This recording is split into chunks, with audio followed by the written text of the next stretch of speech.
எவ்வளவு பேருக்கு பாவம் ஒரு நேரம் ஒரு அரை மணி நேரம் பாவத்தை பற்றி சொன்னாரு. பாவம் இருக்கா? பாவம் இருக்கா? ஒரு செடியை விதைக்கிறோம், சாரி ஒரு விதையை விதைக்கும் போது 2 நாள் நம்மளை கேட்காம என்ன செய்யுது? முளை விட்டுருது. முளை விட்டோன்னு நம்ம ரொம்ப சந்தோஷப்படுறோம். சந்தோஷப்பட்ட தினமும் சுடு நீ அதில் ஊற்றிட்டே இருந்தா என்ன செய்யும்? செத்து போயிடும். பிரதர் சொன்ன மாதிரி 30 வளருமா, 60 வளருமா, இல்லை 100 வளருமா? நம்மளுக்கு வயசு தான் வளர்ந்துட்டு இருக்கு, ஆனா மூளை வளரல.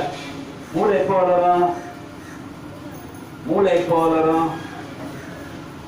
ஏதாவது ஒரு பிரச்சனை வர்றப்பதான் மூளை நல்லா வேலை செய்யும். பிரச்சனை வந்தோன்னா பார்த்தாக்க டப்பா என்ன பேசணும், ஏது பேசணும், அப்ப பாத்தீங்கன்னா நம்மளுக்கு வராத வார்த்தையெல்லாம் வரும்.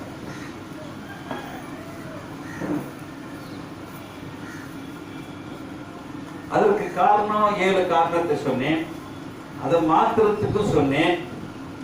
ஆனா இன்னும் மாத்திரத்துக்கு கூட நினைச்சு பார்த்துருக்க மாட்டோம். ஏதோ டைம் 7 வாரம் போயிடுச்சு, 8 வாரம் போயிடுச்சு.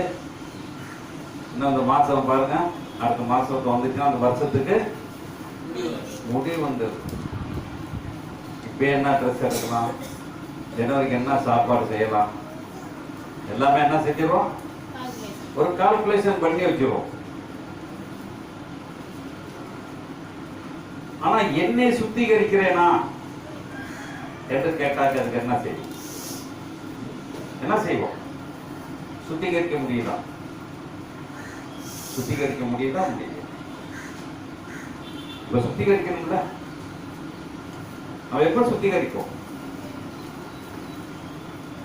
வேதத்தில் நிறைய காரியங்களை பார்த்து கொண்டு இருந்தாலும் முதல் வாரம் வரிசையில் பேசும் பொழுது இளைய மகனுக்கு டபுள் ஆசீர்வாதமும் தலைச்சம் பிள்ளைக்கு சின்ன ஆசீர்வாதமும் பேசினார். இன்னைக்கு நம்மளுடைய சிந்தனை, நம்மளுடைய செயல், இன்னைக்கு எவ்வளவு காரியத்தை பார்த்து கொண்டு இருக்கிறோம். நாம் மாறாததற்கு நான் இன்னும் என்ன செய்யல, இறைவனோட சேர முடியல. மற்ற தீயவன் தெரியும், நல்லா தெரியும், அவனோட சேர்ந்து பேசி டீயெல்லாம் குடிப்போம். ஆனா இயேசுவோட சேர்ந்து அப்பரசம் சாப்பிடுறது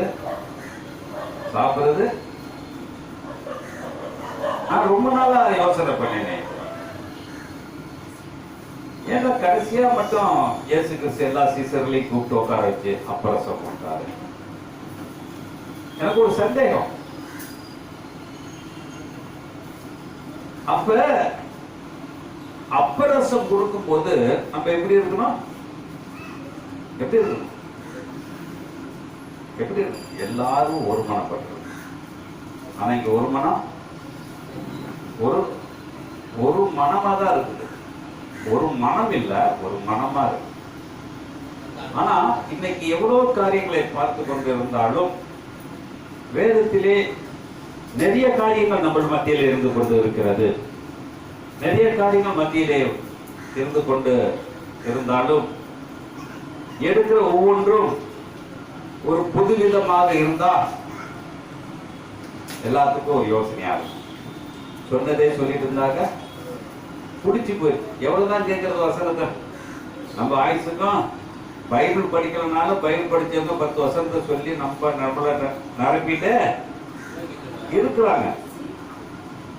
ஆனா இன்னைக்கு ஒரு புதுவிதமாக ஒரு வார்த்தைகளை தேவன் நம்மளோட மத்தியில் பேசுவார். எப்படி பேசுவார் என்றால், வேதம் சொல்லுகிறது,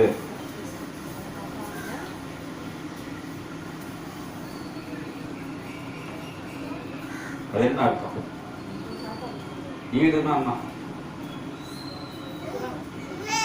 ஈடுனா தெரியாது. ஒரு வீடை ஒருத்தனுக்கு ஈடு கட்டுறோம், ஈடு வைக்கிறோம், கேள்விப்பட்டிருக்கோமா? எப்படி ஒரு வீடு என்ன செய்யறோம்? ஈடா வச்சுக்கோங்க, எனக்கு கொஞ்சம் காசு கொடுங்க. சொல்றோமா சொல்றது? வச்சிருக்கோமா வச்சிருக்கலையா? நகையை போய் வைக்கிறோம், அதை ஈடா வச்சு காசு வாங்கிடுறோம்.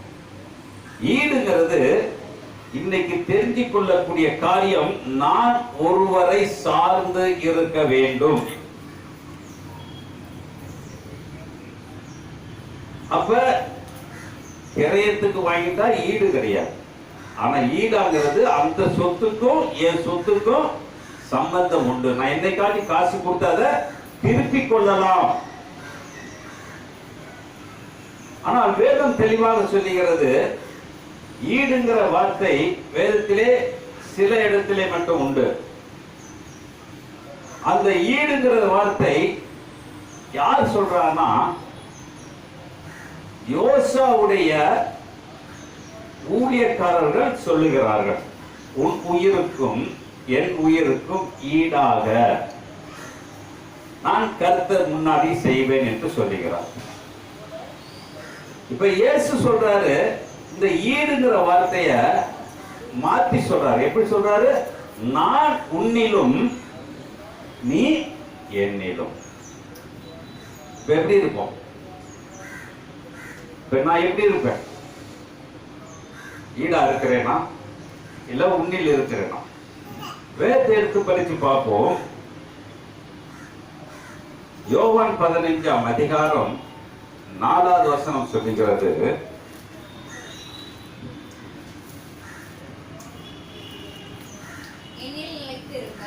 என்னில் முன்னாடி என்ன இருக்குங்க? நம்ம என்ன எதுல இருக்கோம்? எதுல நிலைச்சிருக்கோம்? எதுல நிலைச்சிருக்கிறோம்? கொஞ்சம் பாருங்க, எதுல நிலைச்சிருக்கோம்? டக்கு முடியுங்க, சீக்கிரம். என்னில் நிலைத்திருங்கள், நான் உங்களில். அப்ப நான் பாவமா இருந்தா என்கிட்ட இருக்க இயேசு எப்படி இருப்பார்? என்கிட்ட இருக்க இயேசு என்ன எப்படி இருப்பார்? பரிசுத்தமா இருப்பாரா பாவமா இருப்பாரா? இன்னைக்கு நான் யாரை மட்டம் பண்றோம்? இயேசு மட்டம் பட்டிட்டே இருக்கும். ஒரு கிறிஸ்தவன் என்ன செஞ்சுட்டு இருக்கான்? இயேசுடைய கட்டளை எல்லாம் கடைபிடிக்கிறான், ஆனா அவன் செய்யறது எல்லாமே பாவமாக மாறிக்கொண்டு போகிறது. அதுல சொல்றாரு, என்னில் நிலைத்திருங்கள், நான் உங்களில் நிலைத்திருப்பேன். கொடியானது அப்ப பாருங்க, இன்னைக்கு நான் யாரு கூட சேர்ந்து இருக்கணும்? யாரு கூட சேர்ந்து இருக்கிறோம்? யாரு கூட சேர்ந்து இருக்கோம்? அதுதான் ஈடு. இன்னைக்கு நம்மளுடைய காரியம், நம்மளுடைய சிந்தனை, இன்னைக்கு இயேசு கூட இருந்தேனா நான் எப்படி இருக்கணும்? நான் எப்படி இருக்கணும்? இயேசு மாதிரி இருப்போமா? அப்ப இயேசு இது செஞ்சிருக்காரா? நான் போன வாரம் ஒருத்தரோட பேசும் பொழுது அவர் சொன்னார், உலகத்தில் எல்லாமே அணிவிக்கிறது தானே. அப்ப உலகத்துல எல்லாமே அணிவிக்கிறது தான். ஆனா எல்லாமே தகுதியா என்று நாம் யோசனை பண்றதா இயேசு கிறிஸ்துவோடைய வேலை. இயேசு கிறிஸ்துவோடைய வேலை என்ன இருக்குது? என்ன தகுதி? அவர் எதுல நிலைச்சிருந்தாரு?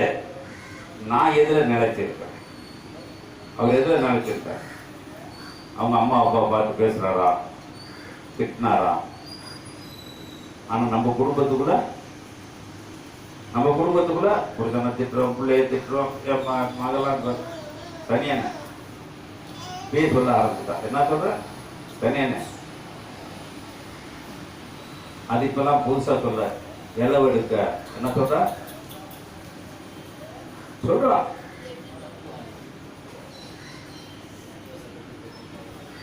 அப்ப அவளுக்குள் யார் இருக்கா? அவளால் கண்ட்ரோல் பண்ண முடியல. வார்த்தை வந்தது. அப்ப நம்ம எப்படி இருப்போம்? நம்ம சிந்தனைக்கு என் மனைவியை நான் பிடிக்கல, செத்து தரமா சொல்றோம். காரணம், நான் ஆண்டவராகிய இயேசு கிறிஸ்து சொந்த இரட்சகரா ஏத்து என் வாயில் என்ன வருது? என் வாயில் என்ன வருது? அது முறையா தப்பா? அப்ப இன்னைக்கு நான் ஒரு வீடை ஈடாக வைப்பேன், ஆனால் அந்த வீடு அதை நான் திருப்புற வரைக்கும் அது யாருக்கு சொந்தம்? அந்த ஈடு வாங்கினவனுக்கு அந்த வீடு சொந்தம். நான் அந்த வீடை பார்க்கலாம், ஆனா பிரவேசிக்க முடியாது.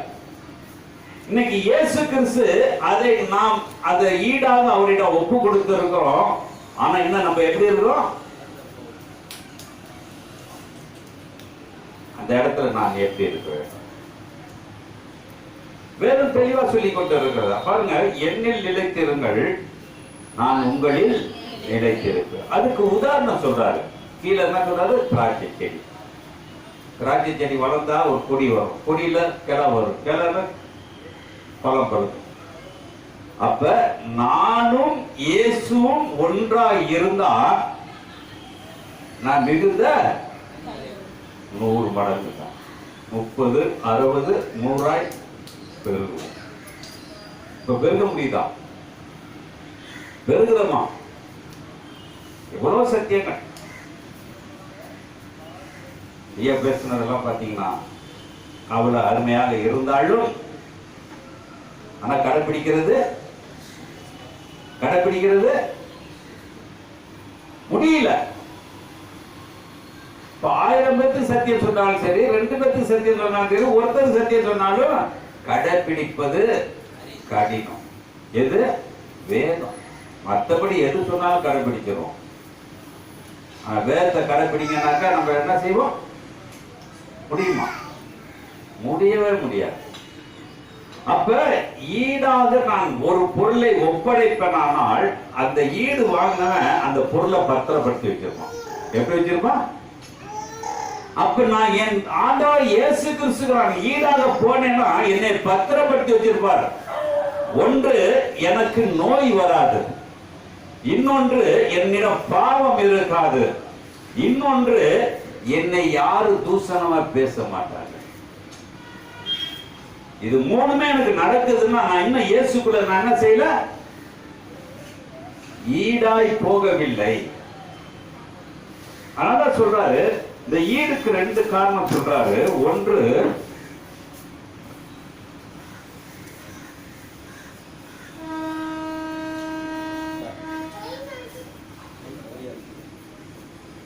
நான் ஈடு யார்கிட்ட வச்சிருக்கிறேன்? ஒரு வீடு ஒருத்தர் ஈடா வச்சோம்னா அவன் வித்து தின்னுட்டு போயிடுவான். இன்னொருத்த வீடை வச்சிருந்தா பத்திரமா திருப்பி கொடுப்பான். இப்ப நான் இயேசுட்ட ஈடா இருக்கிறேன்னா இல்ல பிசாசுட்ட ஈடா இருக்கிறேன்? யார்கிட்ட இருக்க ஈடா? சொல்லுங்க. அப்ப இந்த ஈடாகப்பட்ட ஒரு காரியம் ஏன் சொல்றேன்னாக்க, இந்த ஈடுக்கு அது வர ஒரு வசனத்தை படிச்சிருக்கேன். யோசுவா புஸ்தகம் 2ஆம் அதிகாரம் 13, 14 படிச்சு முடிச்சிருங்க.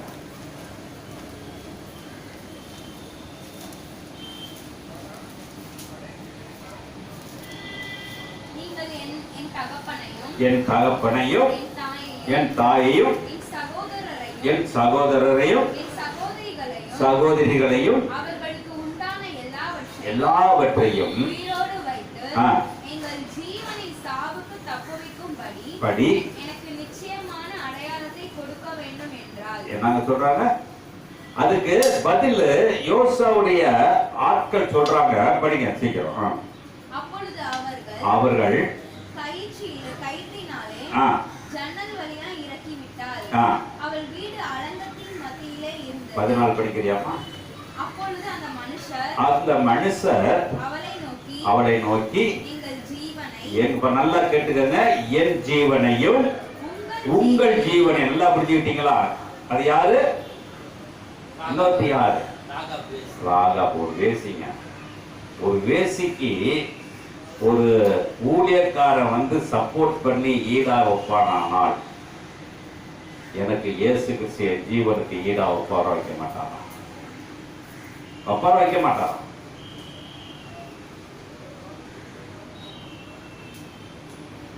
அப்ப இயேசுதான் உங்களை பாட்டு பாருங்க. இயேசுவன் சிலுவையில் தோங்கினார். எவ்வளவு அவர் பரிதாபப்பட்டது வந்து நம்ம நினைக்கிறோமா? எவ்வளவு நினைக்கிறோம் சொல்லுங்க பாப்போம். எவ்வளவு பேர் நினைக்கிறோம்? நான் முன்னாடி என் மகள் மனைவிக்கு இருந்த ஒரு 2-3 நாளைக்கு முன்னாடி சொன்னேன். அவள் கை காலெல்லாம் நல்லா வீங்கி இருக்கு, வயிறு பெருசா இருக்கு. அது காரணம் என்ன? தேவனை விட்டு வெளியே போறது நாம் செய்யக்கூடிய முதல் தவறு. தேவனை விட்டு என்ன செய்யறோம்? வெளியே போறது. இதுக்கு 1000 பேர் ஜெபம் பண்ணலாம். ஆனால் நான் அவருக்குள் இருப்பேன், ஆனால் நிலைத்திருப்பேன். நிலைத்திருப்பேன். எப்படி நிலைத்திருக்க முடியுங்க? எனக்கு எதுவுமே சேதம் வராது. எனக்கு சேதம் வருது, ஆனால் நான் இன்னும் அவருக்குள் போகவில்லை. அவருக்குள் நான் எப்படி சேர்றது? ஒரே சாட்பாம். என்னது? நான் எப்போதும் சந்தோஷமா. எப்படி இருக்கணும்? எப்போதும் சந்தோஷமா இருக்கணும். இருக்க முடியுதா? அதே யோவான் 15ஆம் அதிகாரத்திலே 8வது வசனம் சொல்றாரு, நீங்கள் மிகுந்த கனிகளை கொடுப்பதினால் என் பிதா மகிமைப்படுவார். மகிமைப்படுவார். எனக்கும் சீஷராய் இருப்பீர்கள். எப்படி இருக்காங்க? எனக்கும் சீஷராய். நல்லா புரிஞ்சுக்கிட்டீங்களா? நான் செய்யற ஒவ்வொரு காரியம் பிதா மகிமைப்படுறாரு. அவர் மகிமைப்பட்டாருன்னா எனக்குள்ள என்ன இருக்குது? சந்தோஷம் வருமா வராதா? நான் தான் என் மகள்கிட்ட மனைவிட்ட சொன்னேன், கொஞ்ச நாளைக்கு சந்தோஷமா இருந்து பாருமா, மாத்திரே வேண்டாம், உன் கால் வீக்கம்லாம் குறையும் என்று சொன்னேன். ஆனா அவர் காலில் கேட்டு என்ன செஞ்சிட்டா? அவளால முடியல. ஏன்னா இன்னும் அவளுக்குள்ள யாரு இல்ல. சும்மா இருந்தா பைபிள் எடுத்து உட்கார்ந்து படிப்பான். படிக்கிறது பைபிளா இருந்தாலும் இடிக்கிறது. எதை இடிக்கிறோம்? கேட்டுமா கேட்டுமா. நான் பிரிந்து நின்னாதான் சாட்சி. நான் பிரிந்து நின்னாதான் சாட்சி. காலையில ஒருத்தரோட நான் பேசிக் கொண்டிருந்தேன். அவர் ஒரே வார்த்தையை சொன்னார், நீங்க தயவு செய்து ஒன்னையாவது சொல்றேன், யாரு மேல இறங்கிறாதீங்க, இறக்க வச்சுக்காதீங்க. ஏங்க இறக்க வச்சாக்க 3வது மனுஷன் தேர்ட் பார்ட்டி சொல்றாரு, இயேசுக்கு நடந்ததுதாங்க உங்களுக்கு நடக்கும். என்ன சொல்றான்? அவர் எல்லாத்துக்கும் இறங்கினாலும் சிலுவை மரணம் கிடைச்சிச்சு. அதனால நீங்க யாருக்கும் இறங்கிறார். அப்ப ஈடாக போய் நான் சேர வேண்டுமானால் இதுக்கு காசு இல்ல, சந்தோஷம். சந்தோஷம் எங்க இருக்கும்? சந்தோஷம் எங்க இருக்கும்? சந்தோஷம் எங்க இருக்கும்? சந்தோஷம் எங்க இருக்கும்? சும்மா நான் வந்தவன பத்தா காட்டுறது ஒண்ணு. மனசார வர்றப்ப சீன் வரான்னா வீட்டுல அவர் வரான்னு சிரிச்சிட்டு இருப்போம். வீட்டுக்கு கதவை தட்டி என்னை பார்த்தோன்னு சிரிக்கிற சிரிப்பு இருக்குமே, அது எப்படிப்பட்ட சிரிப்பு? ஏண்டா வந்த?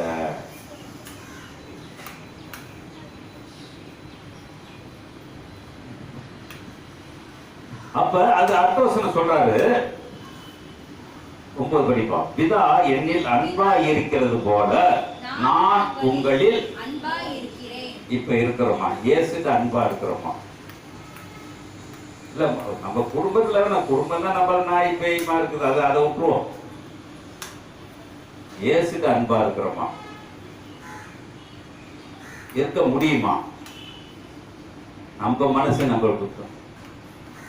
நானே வீட்டுல ஒழுங்கா இல்ல, இயேசுட்ட நான் இப்படி ஒழுங்கா இருக்க முடியும்? பேசுவோமா? பேசிக்கோமா? நம்ம மனசுக்குள்ளே பேசுவோம். நானே ஒழுங்கு இல்ல, அவட்ட நான் எப்படி நான் ஒழுங்கா இருக்க முடியும்? அப்ப அவர் சொல்றாரு, அது படிக்க பார்த்து, பிதா என்னில் அன்பா இருக்கிறது போல நான் உங்களில் அன்பா இருக்கிறேன், என்னுடைய அன்பு நிலைத்திருங்கள். எதுல நிலைத்திருக்கணும்? அன்பு இருந்தா எப்போதும் சிரிப்போங்க. இந்த 2 பிள்ளைங்க என்ன செய்ய சொல்லுங்க பார்ப்போம். 2 பிள்ளை பிறந்தத பிடிக்கல, அங்கேருந்து வந்தோடனே ஏறி உட்காந்துக்கிறான், பேசுறான். நம்ம என்ன செய்யறோம்? பைபிள் வசனம் சொல்றோம், அவளுக்கு என்ன சொல்றோம்?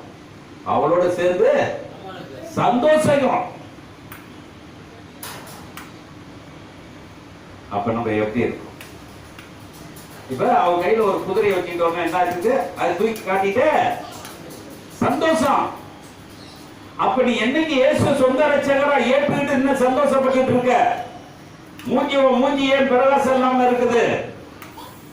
காரணம், நான் இன்னும் அவருக்கு நான் ஈடாக போகவில்லை.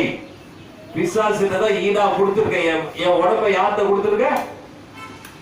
யார்கிட்ட கொடுத்திருக்க?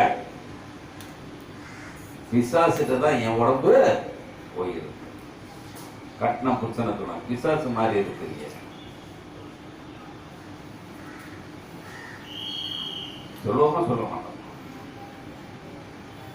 அப்ப முத நாள் தாடி கட்டுறப்ப தெரியாதா பிசாசுன்னு?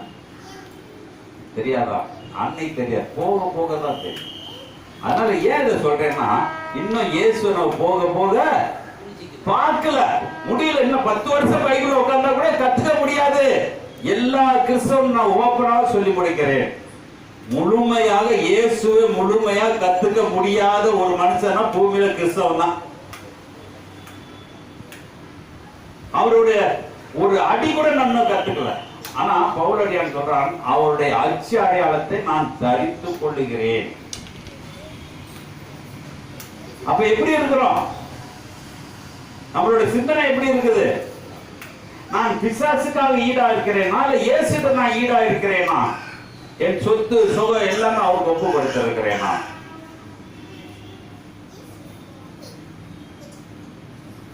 உலக நான் நிறைய காரியங்களை சொல்லி இருக்கிறேன். மத்தேயு 6ஆம் அதிகாரம் 24வது வசனம் அடிக்கடி படித்திருப்போம். மத்தேயு 6ஆம் அதிகாரம் 24வது வசனம்.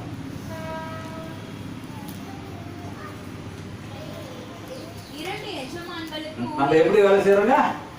இயேசுக்கு வேலை செய்யறோமா, பிசாசுக்கு வேலை செய்யறோமா? சொல்லுங்க பாப்போம். ஒரு கிறிஸ்தவன் யாருக்கு வேலை செய்யறோம்? யாருக்கு வேலை செய்யறோம்? இதுல யாருக்கு 30%, யாருக்கு 60%, யாருக்கு 100% வேலை செய்ய யாருக்கு பண்ணிக்கிறோம்? அப்ப நம்மளுடைய சிந்தனை யார்கிட்ட இருக்குது? பிசாசுல இருக்கா, இயேசுல இருக்கா? எங்கேயாவது பிசாசு சொல்லியிருக்கானா என்னில் நிலைத்திருங்கள்னு என்னையா சொல்லியிருக்கானா? சொல்லியிருக்கானா? அவன் சொல்றது பூரா, என் பாதத்துல நீ வந்து விழுந்தீனா உனக்கு எல்லாத்தையும் நான் தருவேன். பிசாசு என்ன சொல்றான்? இயேசு என்னில் நிலைச்சிருக்கிறாரு, அதை நம்மளால செய்ய முடியல. ஆனா பிசாசு சொல்றான், என் பாதத்தில் வந்து விழு, இந்த உலகத்தை உனக்கு நானு தருகிறேன். அப்ப நம்மளுடைய சிந்தனை, நான் யாரை சார்ந்து இருக்கிறேன்? அப்ப சொல்றாரு 10வது வசனம் படிப்பா சீக்கிரம். நான் என் பிதாவின் கற்பனைகளை கை கொண்டு அவருடைய அன்பிலே நிலைத்திருக்கிறது போல நீங்களும் என் கற்பனையை கை கொள்ளுங்க. என்ன சொல்றாரு? நம்ம என்ன சொல்றோம்? என்ன சொல்றோம்? கற்பனை கை கொள்றோமா? கற்பனைன்னு தெரியும்ல, தெரிஞ்சு என்னையா செய்யறது? வாரம் ஞாயிற்றுக்கிழமை வராம இருந்தாலே சந்தோஷம், அதே பெரிய சந்தோஷம். வாரம் ஞாயிற்றுக்கிழமை வரலனால மிகுந்த சந்தோஷம். காலையில பார்த்தா ஆட்டோல போறாங்க, கார்ல போறாங்க, எல்லாத்துலயும் போறாங்க. ஆனா எல்லாருமே அவருக்கு ஈடா இருந்திருப்போம். ஏன்னா வேதம் தெளிவா சொல்லுகிறது. அப்ப அவர் சொல்றாரு, படிப்பாய், நான் என் பிதாவின் கற்பனைகளை கை கொண்டு அவருடைய அன்பிலே நிலைத்திருக்கிறது போல நீங்களும் என் கற்பனையில் கை கொண்டு என்னுடைய அன்பிலே நிலைத்திருப்பீர்கள். இப்ப யார் அன்பில நிலைத்திருக்கிறோம்? பிசாசுடைய அன்பா இல்ல இயேசுடைய அன்பா? பிசாசுடைய அனுப்புனா உலகம், இயேசுடைய அனுப்புனா சிங்கிள் பிரசர். அவர்கிட்ட நம்ம போய் சேர்ந்து நிக்க முடியுமா? நிக்க முடியுமா? அவர் 2 ஆடை இருந்தா ஒரு ஆடையை கொடுத்துட்டு போடாரு, நான் ஒரு ஆடையோட போடாங்கிறாரு. செருப்பு இருந்தா செருப்பு அவுத்துட்டு போடாங்கிறாரு. அவரை போய் சேர்த்துக்க முடியுமா? சேர்த்துக்க முடியுமா? செப்புமில்லாம் சேர்த்துக்க முடியுமா? இதனால நடைமுறைக்கு ஒத்து வருமா? அவர் சொன்னதுல ஒத்து வருமா? கையில காசுல எடுத்துட்டு போவாத சொன்னார சொல்லியா? ஆனா காசு இல்லாம போக முடியுதா? போக முடியுதா? அவருடைய கற்பனை நம்ம கை கொள்ளவே முடியாது. ஏன்னா நம்மளுக்கு 2வது அறிவு ஒண்ணு உண்டாகும். என்ன இருக்கும்? காசு இல்லைன்னா நம்ம நடுநிலைப்புல தான் நிற்போம். அவர் சொன்னவருக்கு இந்த அறிவு இருந்திருக்குமா? இருந்திருக்காரா? இருந்திருக்குமா? இருந்திருக்காரா? எலியா போய் ஆத்தங்கரையில போய் உட்காருன்னு சொன்னார். அவன் சாப்பாடுக்கு என்ன செய்வேன், குடிக்கிறதுக்கு தண்ணி என்ன செய்வேன், நான் எங்க படுப்பேன், ஏது படுப்பேன், ஏதாச்சும் ஒரு கேள்வி கேட்டானா? கேட்டானா? இந்த ஆண்டவருக்குள்ள வானா 900 கேள்வி கேட்போம். அங்க வந்து என்ன, நாங்க ஆட்சியில இருந்துருவோம், அங்க வந்து என்ன அவர் பண்ண போறோம், என்ன பறிக்க போறோம். இங்க வந்த கற்பனையில கை கொள்ளலாம், அங்க இருந்த கடமையில கை கொள்ளலாம். இங்க கற்பனையில கை கொள்ளலாம். அவருடைய கற்பனை என்ன? நான் வெறுமையானவன், நான் வெறுமையான ஆளு, நான் வெறுமையான ஆளு. நான் இன்னே போல நீ வெறுமையாய் மாறி காட்டு. முடியுமா? முடியுமா? இயேசு படத்தை படிச்சுட்டோம். இப்ப பாத்தீங்கன்னா அதுல எல்லாம் செயின் கீனெல்லாம் போட்டு என்ன சில வீட்டுல என்ன, அவர் வீட்டுக்கு நான் போயிருந்தேன் போன வாரம். அவரு ஹோம் தியேட்டர் பார்க்கறவங்க சொல்லுங்க, நான் பார்க்க போறோம். பார்த்தாக்க அது ஆர்டர் விட்டு செஞ்சாரான்னு தெரியல. இயேசுக்கு செயின் போட்டு, பரவாயில்லையா உங்க வீட்டு இயேசு பணக்கார இயேசு சிரிச்ச. ஏன்னா அவனுக்கு என்ன தெரியுது? இயேசு மேல அன்பு இருக்குது, இயேசு அறிஞ்சுக்கிறான். ஆனா அதை என்ன மேன்மைப்படுத்தி அதை அசிங்கப்படுத்தக்கூடிய அளவுக்கு இருக்கு. வேளாங்கண்ணி போய் பார்த்தீங்கன்னா மாத காலத்துல இருக்குமா இருக்காதா? எவ்வளவு ஜனங்க போறாங்க. ஆனா இன்னைக்கு அதை எடுன்னு சொல்றதுக்கு யாராச்சும் இருக்காங்களா? மாதா காலத்துல செயின் போனா 10 பேர் செயின் போடுவோம்.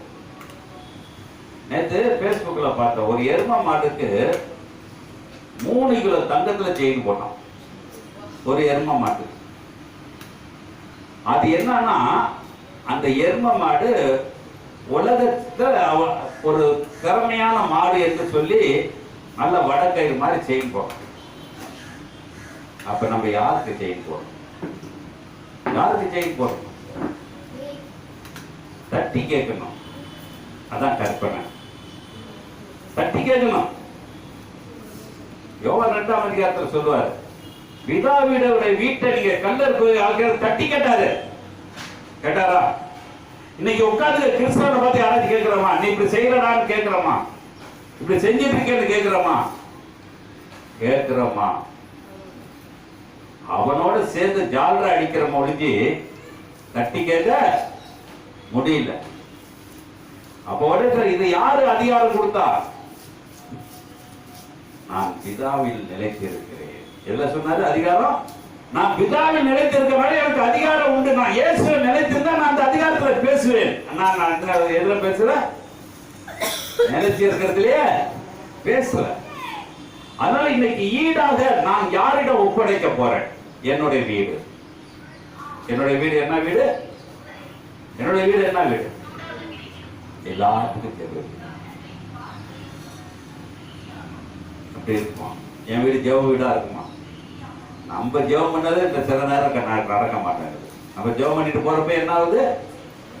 நடக்க மாட்டேங்குது. சங்கராபுரத்திலிருந்து ஒருத்தர் வந்தார். வந்த பொழுது அவர் சொன்னார், என்ன பிரதர், ஜெபம் பண்ணாலும் நடக்க மாட்டேங்குது, ஜெபம் பண்ணாலும் நடக்க மாட்டேங்குது. பண்ணாலும் செய்யலையே, பண்ணலனாலும் என்ன செய்யலாம்? நடக்க மாட்டேங்குது. ஏன் நடக்கல? காரணம் நான் இன்னும் அவரை நிலையிலே போக நிக்கல, அவர்கிட்ட என்னோட சரீரத்தை ஒப்பு கொடுக்கல. அப்ப நிலைத்திருந்தால் மிகுந்த கனிகளை கொடுப்பீர்கள். அப்ப இன்னொன்னு சொல்றாரு, 16 சொல்றாரு, நீங்கள் என்னை தெரிந்து கொள்ளவில்லை, நான் உங்களை தெரிந்து கொண்டேன். ஒரு அலையில சொல்லுவோமா? எத்தனை கிறிஸ்தவன் எவ்வளவு பேர் தெரிஞ்சிருப்பாங்க? பேருக்கு 100 தடவை இயேசு இயேசுன்னு சொல்லுவோம். ஆனா அவர் தெரிஞ்சுக்கிட்டோமா? படிச்சல இல்லையோ ரூபனை இவங்கெல்லாம் ஒரு பலனே அவனை பத்தி என்ன செய்வோம்? தெரிஞ்சுக்குவோம். ரூபனா இப்படி, படிச்சல்னா இப்படி, லியோனா இப்படி தெரிஞ்சுக்கிறோம். ஆனா இயேசுவ தெரியக்கூடாத ஒரு பொருளா? அது இயேசுவை தெரியக்கூடாத ஒரு பொருளா? தெரியக்கூடாத ஒரு பொருளா? இந்த அதிகாரம் படிச்சிருப்பீங்க. அப்ப நான் எப்படி இயேசுவை தெரிஞ்சுக்க முடியும்?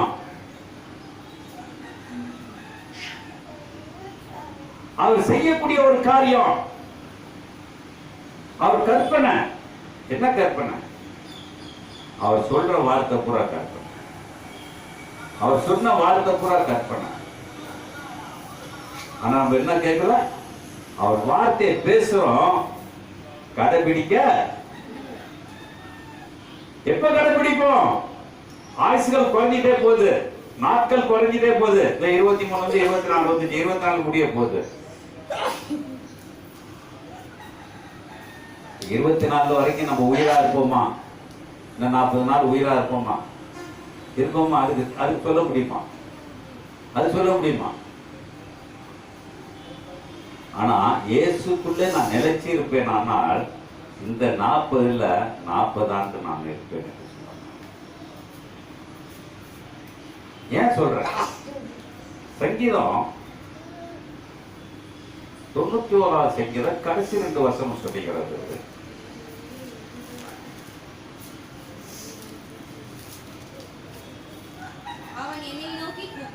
அவன் என்னை நோக்கி பாருங்க, எப்ப கூப்பிடுவானா? நான் அவருக்குள் நிலைத்திருந்தால், நல்லா கேட்டுக்கங்க, அவருக்குள் நான் நிலைத்திருந்தால் என்னை நோக்கி கூப்பிடுவா. வேற யாரும் பொண்டாட்டியை கூப்பிட மாட்டா, புள்ளைய கூப்பிட மாட்டா, அப்பாட்டியை கூப்பிட மாட்டான். என்னை நோக்கி அவன் கூப்பிடும் பொழுது மறு உத்தரவு தருவாருங்க. ஒரு அலேலியா சொல்லுவோமா? நிலைச்சிருந்தா யார் தருவா? யார்கிட்ட பேசுனா? பெத்த தாயிட்ட போய் பேசி பாரு, உனக்கு வேற வேலை இல்லையா போ. சொல்லுவோமா? சொல்ல மாட்டோமா? என் பேத்திகள் 2 பேத்தி என் மகள்கிட்ட படாத பாடுபடுது.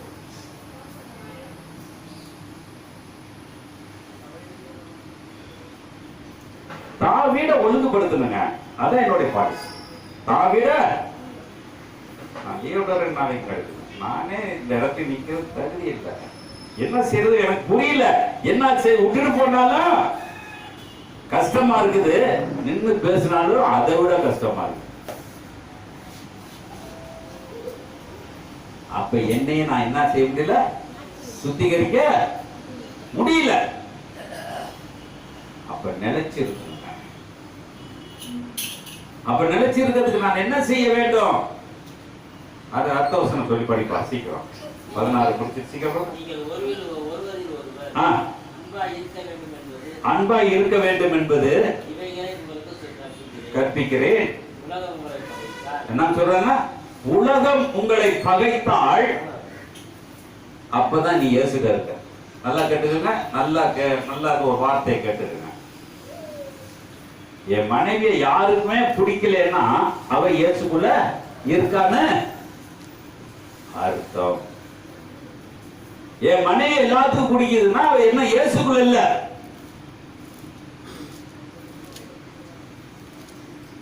அப்ப நான் என்ன செய்யணும்?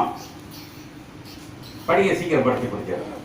நீங்கள் ஒருவரில் ஒருவர் அன்பாய் இருக்க வேண்டும் என்று இவைகளை உங்களுக்கு கற்பிக்கிறேன். உலகம் உங்களை பகைத்தால் அது உங்களை பகைக்கிறதற்கு முன்னே என்னை பகைத்தது என்று. மேல வசனத்தை கொஞ்சம் கொடுத்து விட்டுட்டியம்மா. 16 உங்களை படிக்க சொன்னேன். நீங்கள் என்னை தெரிந்து கொள்ளவில்லை, நான் உங்களை தெரிந்து கொண்டேன். நல்லா கொஞ்சம் எப்படி நம்மள தெரிஞ்சிருக்காரு? இப்ப நம்மள அவர் எப்படி தெரிஞ்சிருப்பார்? நல்லா கேட்டுக்கங்க. என்னை ஒரு கிறிஸ்தவன் நினைச்சுக்குவாரா? இல்ல என்னுடைய பிள்ளைதான் இப்ப நினைப்பாரா?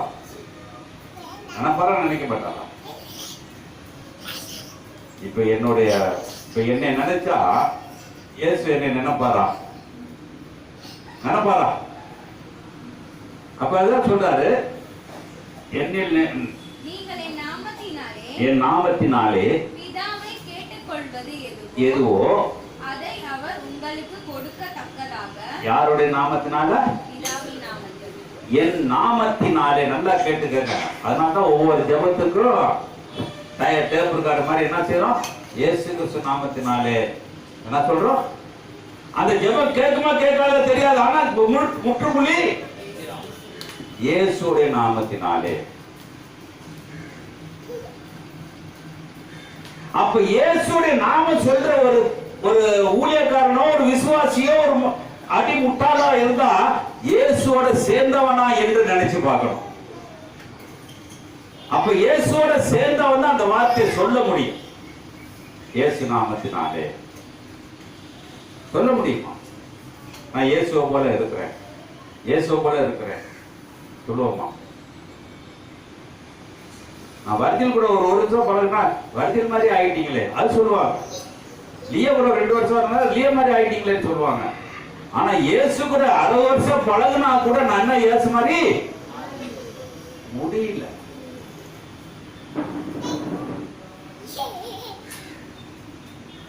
அப்ப வேதம் தெளிவாக சொல்லுகிறது. படிமா, சீக்கிரம் படிக்கிற. நீங்கள் என் நாமத்தினாலே பிதாவை கேட்டுக்கொள்வது எதுவோ அதை அவர் உங்களுக்கு கொடுக்கத்தக்கதாக நீங்கள் போய் கனி கொடுக்கும்படி. என்ன செய்யணுங்க? நீங்கள் போய் கனி. கற்பனை கற்பனை கனி கொடுப்போமா? கடிஞ்சு பேசுவோமா? எப்படி பேசுவோம்? அவங்க பேசணும்னா அடுத்த வார்த்தை எங்க தான் உற்பத்தி ஆகுமோ தெரியாது.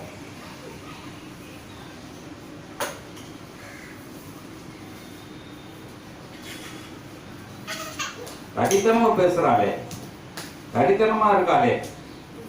ஆனா இயேசு கனிவா பேசினார். இயேசு கனிவா பேசினார்.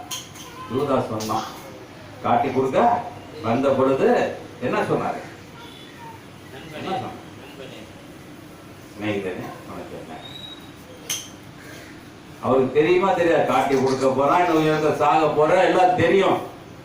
அவரே இருந்தா அவரை ஏத்துக்கிட்ட நான் எப்படி இருக்க முடியும்? அவரே நான் இருந்தா அவரை ஏத்துக்கிட்டு நான் எப்படி இருக்க முடியும்? சொல்லுங்க பாப்போம். இயேசு போல இருக்கலாமா? வேண்டாம். இயேசு விட்டு பிசாசுக்கு போட்டுட்டு போயிடலாம். என் மேல பேசாம வச்சுக்கலாம். பிசாசுக்கு ஒரு பேரை வச்சுக்கிட்டு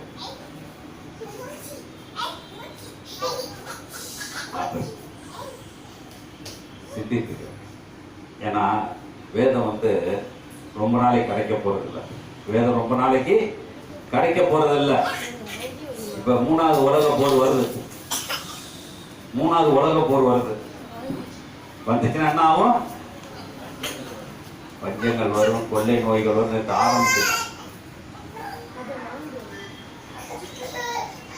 கீழே கூட்டிட்டு. அப்ப நம்மளோட சிந்தனை 17ஆம் வசனம் சொல்றாரு, நீங்கள் ஒருவரில் ஒருவர் அன்பா இருக்கிறது போல இது கற்பனை என்ன இருக்குங்க? இதை நம்ம கடைபிடிக்கிறோமா? சொல்லுங்க பாப்போம். ஒரு குடும்பத்துல போய் என்னதான் ஆசை மனைவி ஒரு நேரம் என்ன செய்வோம்? திட்டிருப்போமா? திட்டிருக்க மாட்டோமா? பெத்த பிள்ளையா இருந்தாலும் திட்டிருப்போமா? திட்டிருக்க மாட்டோமா? அப்ப நம்மளுடைய சிந்தனை எப்படி இருக்கு? நம்மளோட செயல் எப்படி இருக்கு? அதான் சொன்னேன், சந்தோஷமா இருக்கு பாரு, எல்லாம் மறந்து போகும். வியாதி இருக்காது, வேதனை இருக்காது, கண்ணீர் இருக்காது, கவலை இருக்காது, ஒண்ணு இருக்காது. அதனாலதான் அவர் சொல்றாரு வேதத்துல, சங்கீதம் 34 1-5 வருஷம் நம்ம படிச்சிருக்கோம். நம்ம ஒண்ணுதான் படிச்சிருப்போம். யாரு கேட்டாலும் ஒண்ணு சொல்லுவாங்க, கர்த்தரை நினைக்காலும் தோத்தரிக்கும், அவ்வளவுதான். நிச்சயவசனம்னா யார் படிக்கிறது?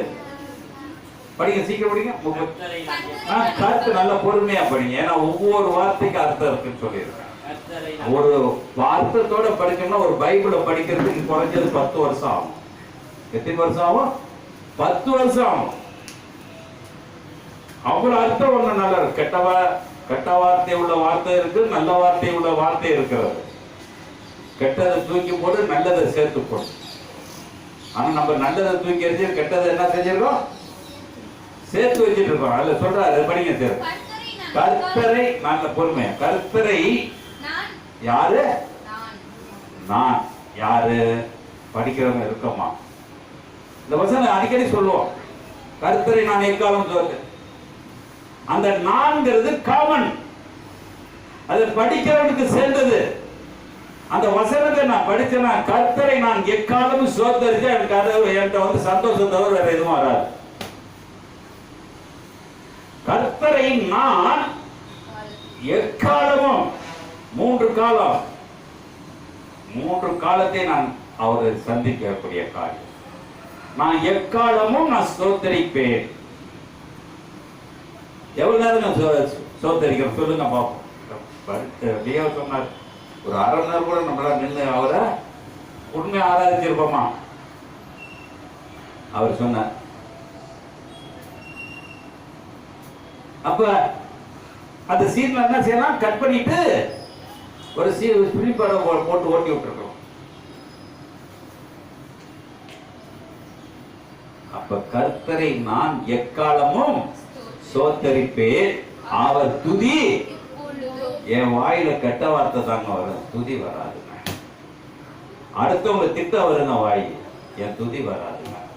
அடுத்தவங்களை மோசமா பேச சொல்லுங்க, துதி வராதுங்க. அடுத்தவங்களோட சேர்ந்து கும்மாள் அடிக்க சொல்லுங்க, ஆனா துதி வராதுங்க. அப்ப அந்த வசனத்துக்கு நீ பைபிள் எழுதி இருக்கு, அதுக்கு ஒரு நாள் கற்பனை கடைபிடிக்க முடிஞ்சிச்சா? நீ கிறிஸ்தவனா? நீ கிறிஸ்தவனா? இல்ல கேட்கிற ஊழியக்காரனா கிறிஸ்தவனா?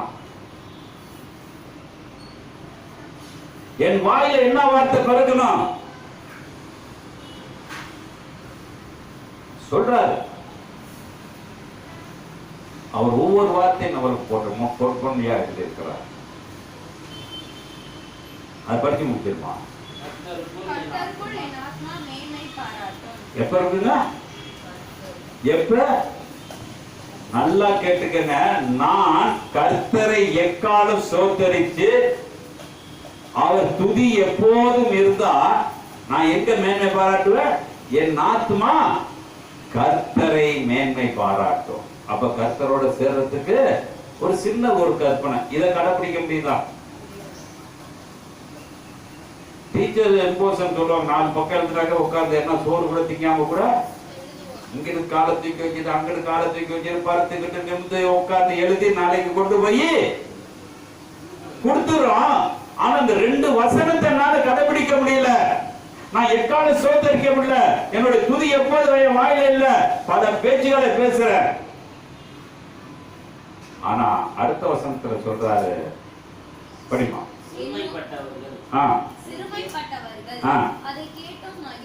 யாரு கேட்டு மகிழ்வாங்க? யார் சிறுமைப்பட்டவங்க? யார் என் வாயில துதி இருந்தா யார் இருக்கும்? என்னைய மாறி உள்ள துதி சொல்றவன் அங்க இருப்பான், அவனுக்கு மகிழ்ச்சியா இருப்பான். இன்னைக்கு நம்மளுடைய சிந்தனைகளை எப்படி போயிட்டு இருக்கு? நம்மளுடைய சிந்தனை எப்படி போயிட்டு இருக்கு? வேதத்தில் நிறைய காரியங்களை நம்ம பார்த்து கொண்டு இருந்தாலும் அவர் ஒரு வார்த்தை சொல்றார். படிங்க சீக்கிரம், அடுத்த வருஷம் சீக்கிரம் படுத்துங்கள்.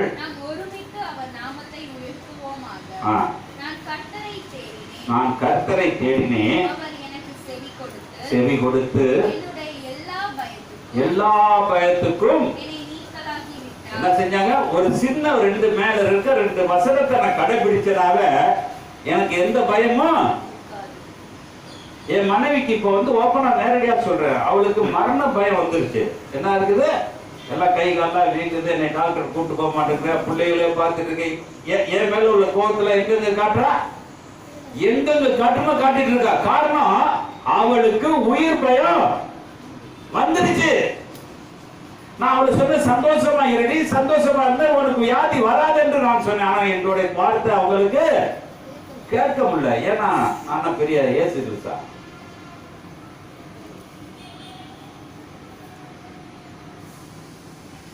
அதனாலதான் சிறுமைப்பட்டவங்க கேட்பாங்க. யார் பட்டா கேட்பாங்க? இயேசு கிறிஸ்துனால சிறுமைப்பட்டவன் தான் தாவீதோட வார்த்தையை கேட்பான். கேட்க முடியுதா? ஒரு ஐபாட்டா காருங்கிற வச்சு கொண்டு போய் இதெல்லாம் சொன்னோம்னா என்ன சொல்லுவான்? தோத்திரம் பெற 10 ரூபா வாங்கிட்டு போறீங்களா, 100 ரூபா வாங்கிட்டு போறீங்களா?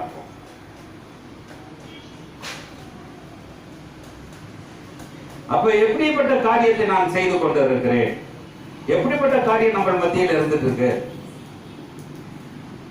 அப்படி மருத்துவ வசனத்தை படிச்சு கொடுத்துருக்கோம்.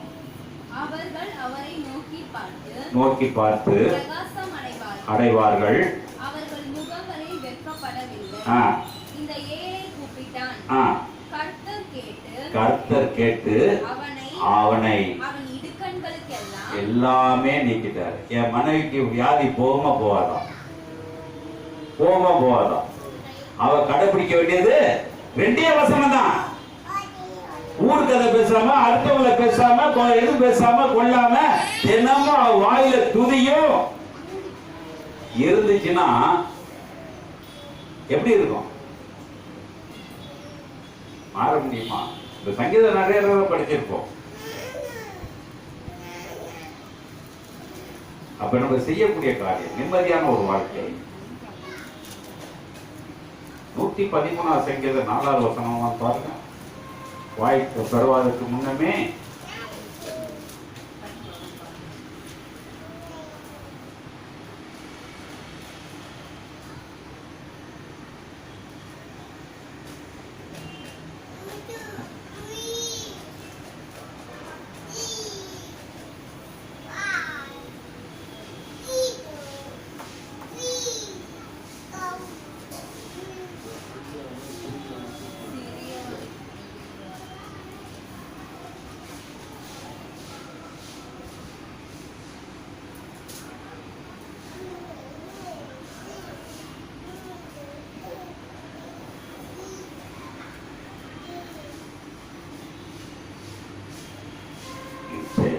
பார்த்துப்போம். வேதத்திலே நிறைய சொல்ல வேண்டிய இருந்தாலும் 143 4வது வசனம் சொல்லுகிறது, என் ஆவி என்னில் 143 4 படிங்க. என் ஆவி என்னில் தியங்குகிறது, என் இருதயம் எனக்குள் சோர்ந்து போகிறது. பூர்வ நாட்களை நினைக்கிறேன், உமது செய்கைகளை தியானிக்கிறேன், உமது கருத்தின் கிரிகைகளை யோசிக்கிறேன், என் கைகளை உமக்கு நேராக விரிக்கிறேன். வறண்ட நிலத்தை போல் என் ஆத்துமா உம்மேல் தாகமாய் இருக்கிறது. எப்படி இருக்குன்னு இன்னைக்கு நம்ம வறண்ட நிலத்துல என்ன இருக்கும்? ஒரு புல் கூடு கூட இருக்காது. ஆனா இன்னைக்கு என் உடம்புக்குள்ள என்ன எவ்வளவு இருக்கும்? எதிர்த்து பார்த்தா எவ்வளவு பேர் சேர்ந்ததா இருக்கும்? சந்தோஷமா இருக்குமா? சந்தோஷமா இருக்குமா? இப்ப ஈடா இருக்கிறது யார்கிட்ட இருக்கலாம்? ஏசுகிட்ட இருக்கலாமா, பிசாசுகிட்ட இருக்கலாமா? என் வீட ஈடு வைக்கணுங்க. யார்கிட்ட என் வீட கொடுக்கிறது? அப்ப யோவான் 15 எடுத்துக்கணும், சீக்கிரம் முடிச்சிருவோம். யோவான் 15:18 படிக்கணும் சீக்கிரம். நீங்கள் உலகத்தாரா இருந்தால் உலகம் உங்களை சிநேகிக்கிறோம். இப்ப எப்படி இருக்கிறோங்க? இதுக்கு பதில் சொல்லுங்க. எப்படி இருக்கிறோம்? நான் உலகத்தாரா, உலகம் இல்லாதவரா? எப்படிப்பட்டவர்? இயேசு உலகத்தாரா? உலகத்துல வாழ்ந்தாரு, ஆனா உலகத்தாரா இல்ல. ஆனா நம்ம உலகத்துல வாழ்றோம், உலகத்தையே நம்பி வாழ்ந்துட்டு இருக்கோம். உலகத்தையே, இது ஊடாலதான் பைபிள் ஓடிட்டு இருக்கு. ஊடாலதான் பைபிள் ஓடிட்டு இருக்கு. நான் என்ன உலகத்தாரா இல்லாம இல்ல. அதனால்தான் நிக்கோதேமஸ் வந்தார். நிக்கோதேமஸ் வந்தார். வந்தோன்னு சொன்னாரு, அவர் இயேசு தெரியுமா அவருக்கு? சொல்லுங்க பார்ப்போம். 3ஆம் அதிகாரம் 3ஆவது வசனம் பாருங்க. யோவான் 3ஆம் அதிகாரம் 3ஆவது வசனம். அப்படியே சீக்கிரம் எடுத்து படிக்கும். இயேசு அவனுக்கு பிரதியுத்தரமாக 2ல படிப்போம்.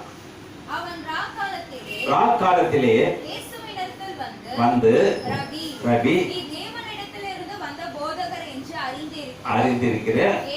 ஏனெனில் ஒருவனும் தன்னுடனே தேவன் இராவிட்டால் நீர் செய்கிற இப்படிப்பட்ட அற்புதங்களை செய்ய மாட்டான் என்றார். நிக்கோதேமஸ் இயேசு எப்படி புரிஞ்சிருக்காங்க பாத்தீங்களா? இன்னைக்கு நீங்க புரிஞ்சிருக்கீங்களா? நீங்க புரிஞ்சிருக்கீங்களா?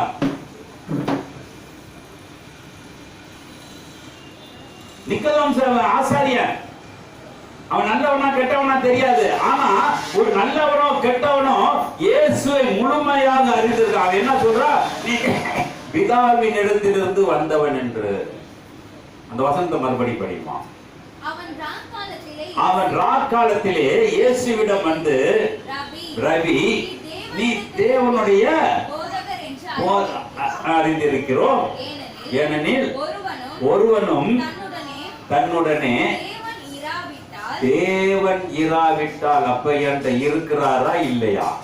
இந்த நிக்கிற ஊழியக்காரன் இருக்கிறாரா இல்லையா?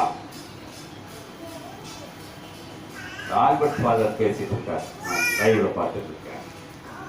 ஒரு ஸ்டார்ட் ஆஃப் 3 நிமிஷம் 4 நிமிஷம் தான் பேசுவார்.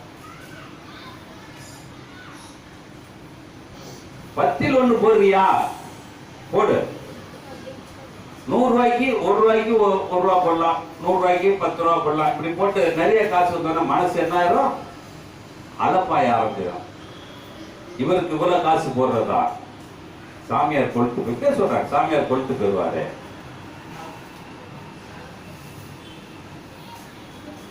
ஆனா கற்பனை என்ன செய்யறோம்? விட்டு விடுறோம். அதுக்கு அவர் அழகா சொன்னார், நல்லா எனக்கு பிடிச்சிருந்துச்சு. என்ன சொன்னாரு? நீ 10,000 ரூபாய் போடுறியா? 5,000 ரூபாய் கோயில் போட்டு 5,000 ரூபாய் உனக்கு கண்ணுக்கு தெரிய ஏழைக்கு பதிச்சு. ஒரு வாரமா பார்த்துட்டு இருக்கேன். அவர் சின்ன சின்னதா பிட்டு பிட்டா சொல்றாரு. ஏன் இதை சொல்றேன்? சிறுமைப்பட்டவன் சந்தோஷப்படணும். சிறுமைப்பட்டவன் சந்தோஷப்படணும். இன்னைக்கு சிறுமைப்பட்டவனை நம்ம எப்படி பார்த்துட்டு இருக்கோம்? என்னைக்கோ ஒரு நாள் போறோம், என்னைக்கோ ஒரு நிமிஷம் போறோம், என்னைக்கோ ஒரு நேரத்துக்கு வரோம். ஆனா எப்போதுமே நம்ம பார்க்கறது இல்லை. ஆனா வீட்டுல இருக்க பிள்ளைகளே பொட்டாட்டியே நம்ம என்ன செய்யறோம்? 24 மணி நேரம் 28 மணி நேரம் பார்க்கிறோம். ஆனா சிறுமைப்பட்டவனை பார்க்கறது இல்லை. எப்ப சிறுமைப்பட்டவனை பார்க்கறது? எப்ப பார்க்கறது? பார்க்க முடியுமா? ரூபன் கடைக்கு ஒரு 2 அடி வரும். அது வரத்தோடனே பிடித்தோடனே அவன் காசு எடுத்து கொடுத்துருவான்.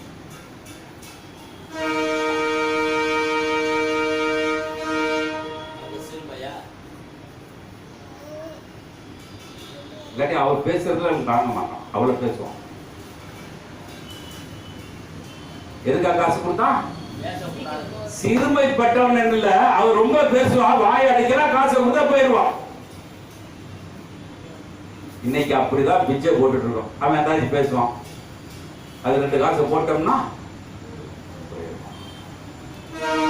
வாயடைப்புக்கு உலகம் இல்ல, வார்த்தைக்கு உலகம். வார்த்தை இந்த இருக்கணும். அவனுக்கு தர மாட்டேன். ட்ரெயின்ல வருவான், கை தட்டுவான், கை மேல வைக்காதுமா.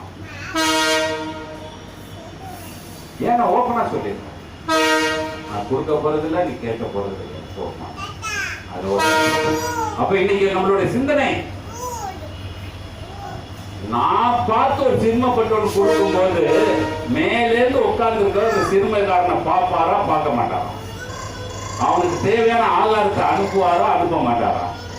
நான் தான் போய் செய்யணுங்கிறது கிடையாது. ஆனா அவனுக்கு தேவைய அவனுக்கு பூர்த்தி செய்வார். அப்ப 40 வருஷம் வனாந்தரத்தில் கூட்டிட்டு வந்த பொழுது எல்லாத்தையும் அவர் என்ன பணக்காரன் நினைச்சாராம்? சோத்துக்கு சிங்கி அடிக்கிறவங்களை என்ன செஞ்சாரு?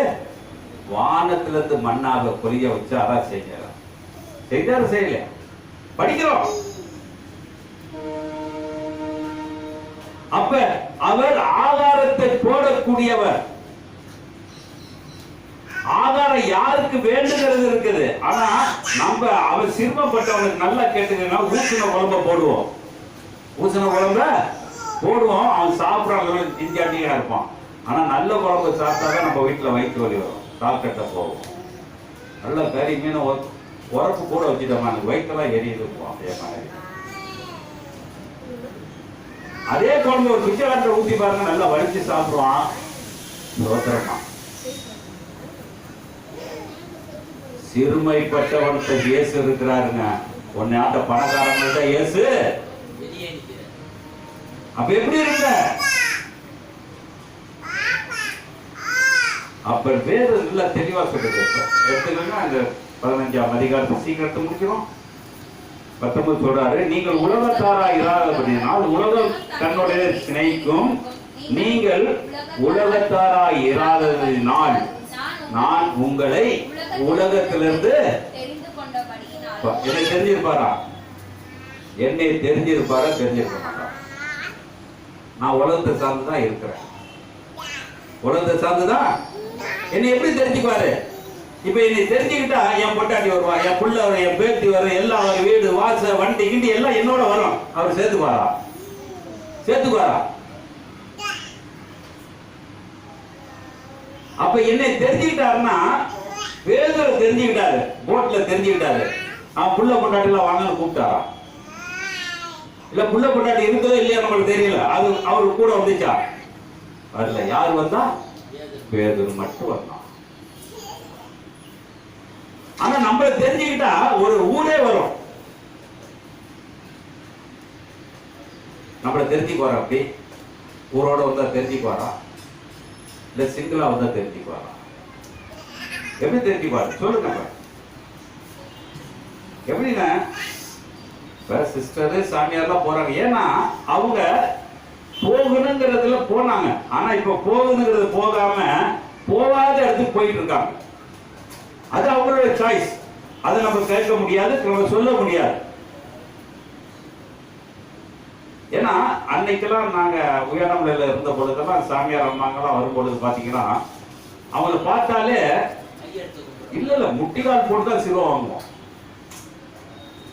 முட்டிகால் போடணும், போட்டுதான் சிறுவ போடுவாங்க. அவ்வளோ ஒரு பணி வருது. இப்ப நின்னோடனே தலையிலாட்டம். அது ஏதோ கடமைக்கு ஏன்றது போட்டுக்கு அந்த சிறுவ அவங்கள்ட்ட பிரயோஜனம் இல்ல, நம்மள்ட்ட வந்தும் பிரயோஜனம் இல்லை. எங்க அண்ணன் பெரிய அண்ணன் ஒரு சிஸ்டர் வந்து டெய்லி காலைல எங்க அம்மா எழுப்ப மாட்டாங்க. அதனால அந்த சிஸ்டர் வந்து எழுப்பி குளிப்பாட்டி ட்ரெஸ் எல்லாம் மாட்டி ஸ்கூலுக்கு கூப்பிட்டு போவோம். பக்கத்து எங்க காம்பவுண்டு, எங்க வீட்டு காம்பவுண்டு, ஸ்கூல் ஒண்ணு வேணாமல கூட்டிட்டு போவோம். ஏன் அதை சொல்றேன்? அன்னைக்கு எதுக்கு இருந்தாங்க? சேவைக்காக இருந்தவங்க இன்னைக்கு சேவை அளித்துட்டு தேவைக்காக வாழ்றாங்க.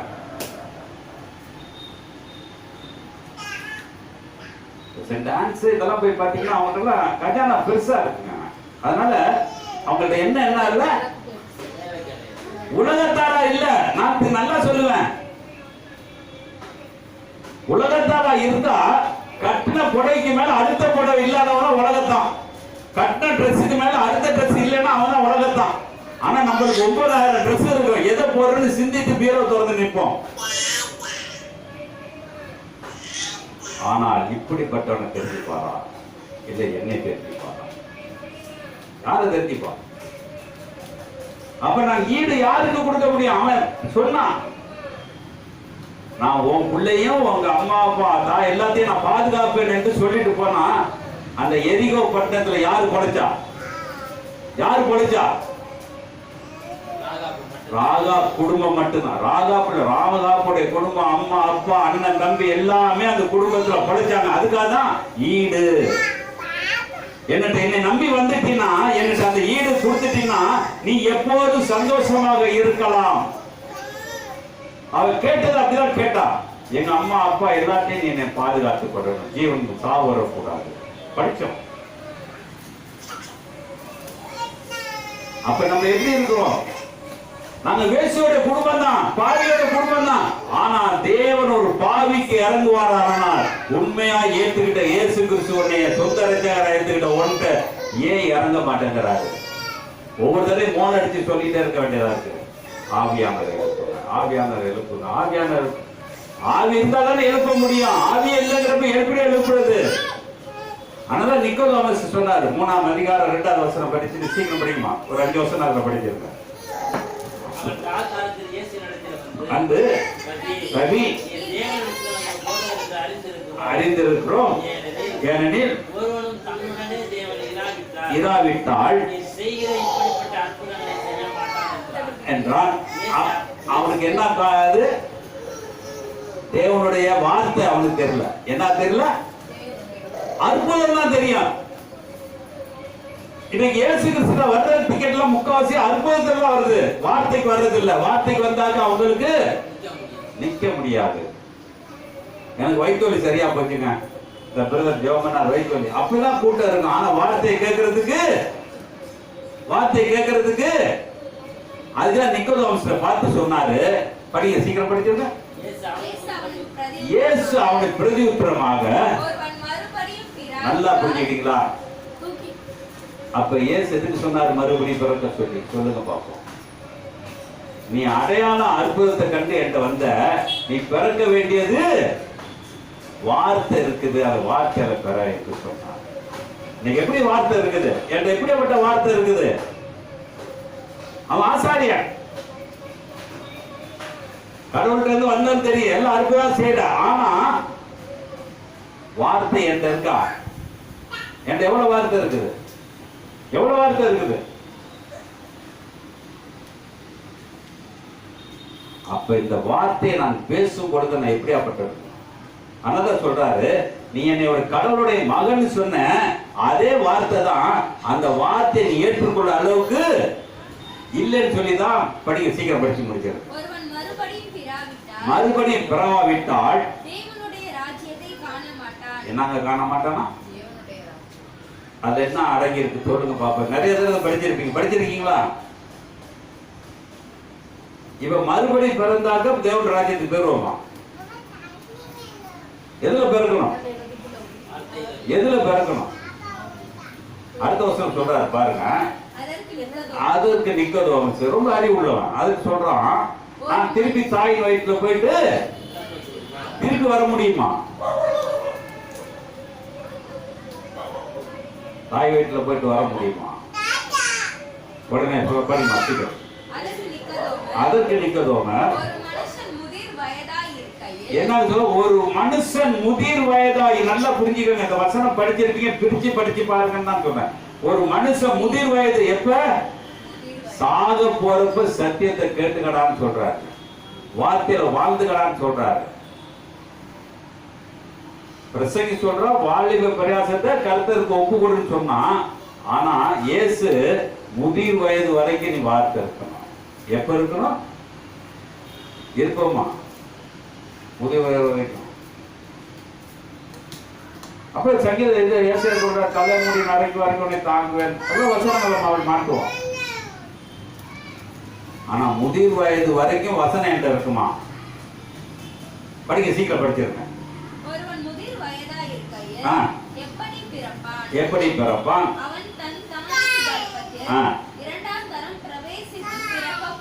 மூடுமோ?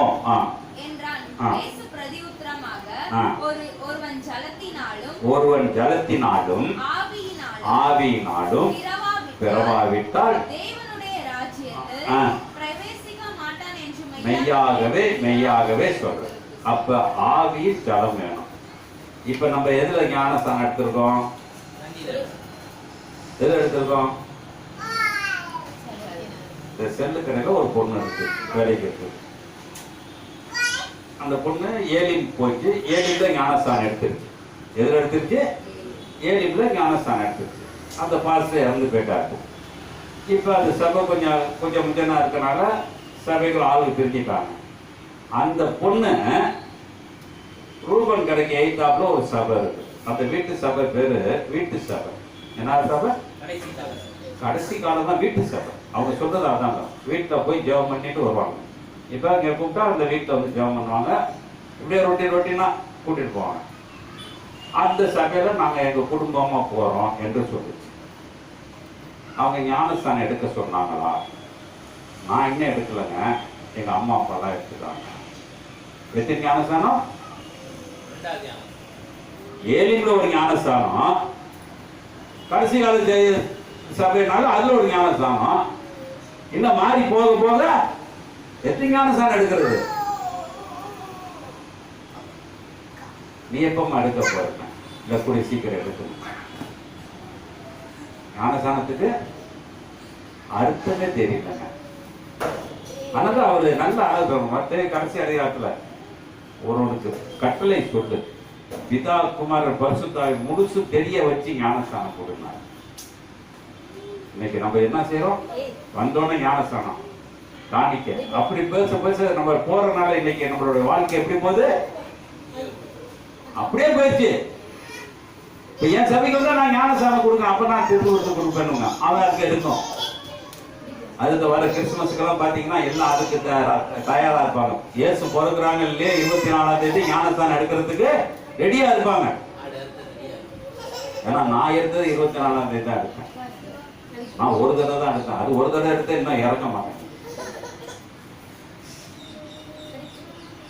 அப்ப நம்மளுடைய சிந்தனைகள், நம்மளுடைய செயல்கள். அப்ப நிக்கோதேம் சொல்றாரு, நான் மறுபடி போய் தாய் வயிற்றுல பிறக்க முடியுமா? ஒன்று படிங்க, யோவான் மத்தேயு 5ஆம் அதிகாரம் 3வது வசனம் சொல்லுகிறது. ஏன்னா அதோட அர்த்தம் தெரியாதனால நம்ம புரிஞ்சுக்கிறோம். ஆவியிலே எளிமையா இருக்கணும். எங்க இருக்கணும்? ஆவியிலே எளிமையா இருந்தா பாக்கியவான், அவன் பரலோக ராஜ்யத்துக்கு உரியவன். இப்ப என் இருக்க ஆவி பரந்தாமையா இருக்கா, எளிமையா இருக்கலாம்? எப்படி இருக்கும்?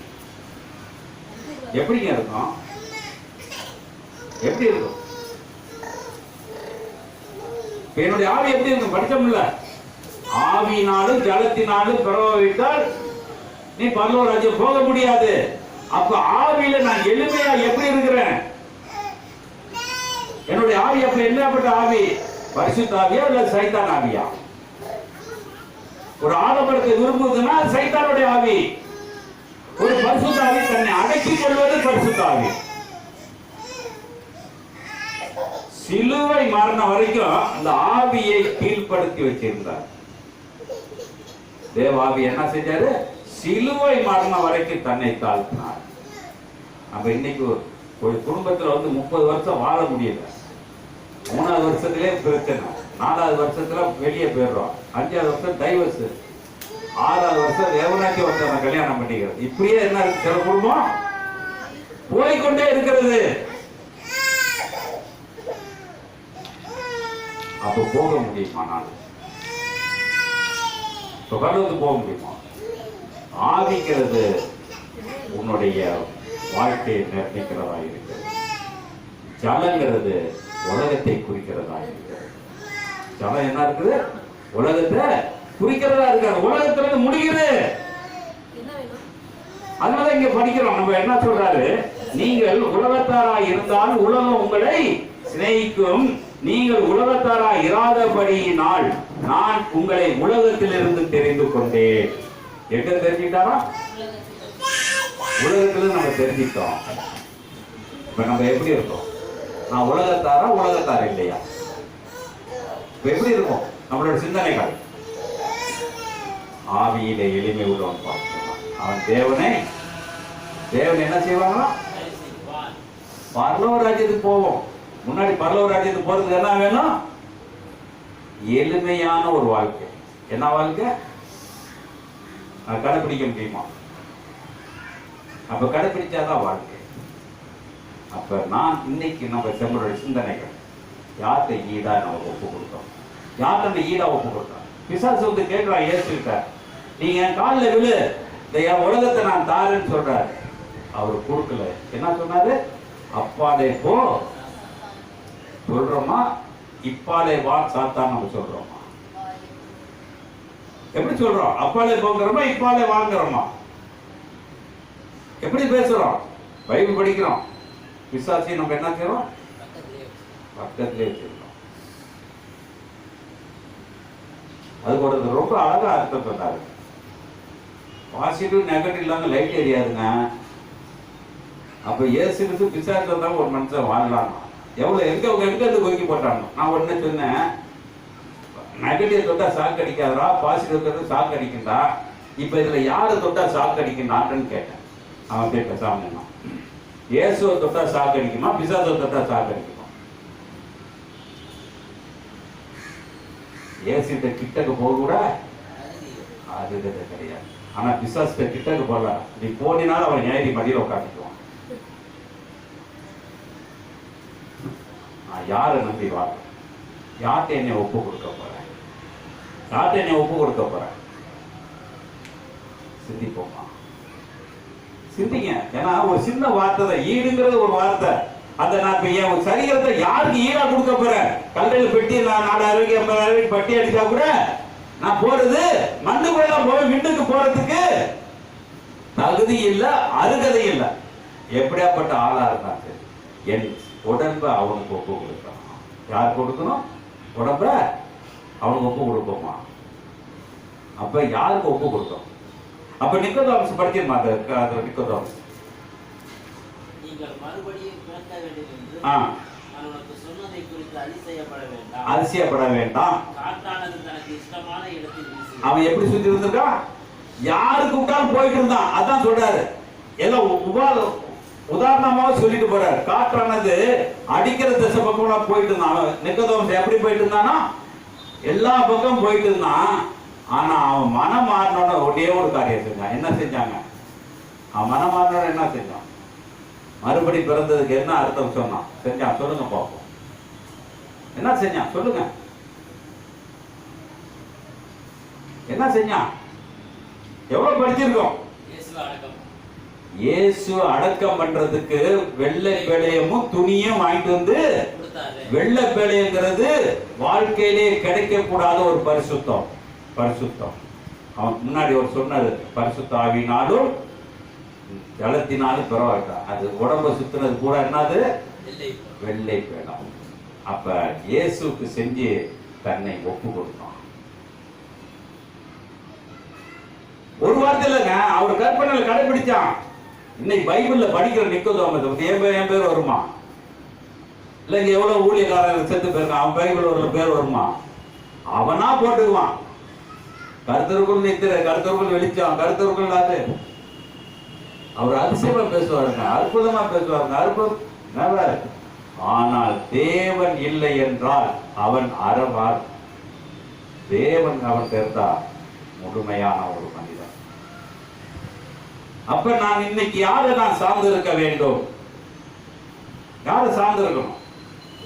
ஒரே ஒரு காரியத்தை எடுத்து படிப்போம். 1 கொரிந்தியர் 3ஆம் அதிகாரம். என்ன நேரம் ஆயிடுச்சு?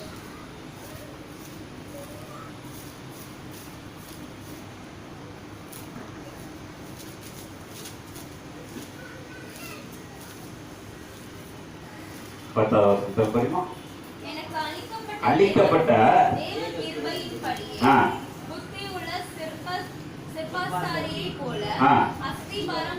போட்டேன்.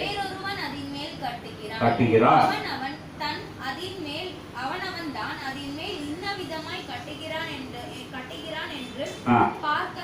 பரவன் போடப்பட்டிருக்கிற அஸ்திபாரமாகிய இயேசு கிறிஸ்துவை அல்லாமல் வேறு அஸ்திபாரத்தை போட ஒருவனாலும் கூடாது. நான் சொல்றேன், அஸ்திபாரம் யார்கிட்ட போடணும்?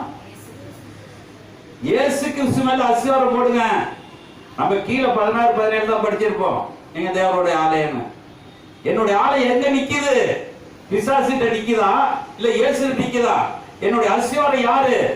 நான் எதுல பவுண்டேஷன்ல நிக்கிறேன்? உலகத்தை சார்ந்து இருக்கிறேனா, உலகம் இல்லாம நிக்கிறேனா? பல சில கோயில்லாம் பத்தி டெக்கரேட்டர்லாம் நிறைய இருக்கு. இந்து கோயில் இல்ல. நம்ம கோயில் எப்படி இருக்கும்? புளு பார்டர், வெள்ளை பெயிண்ட், சிலுவை.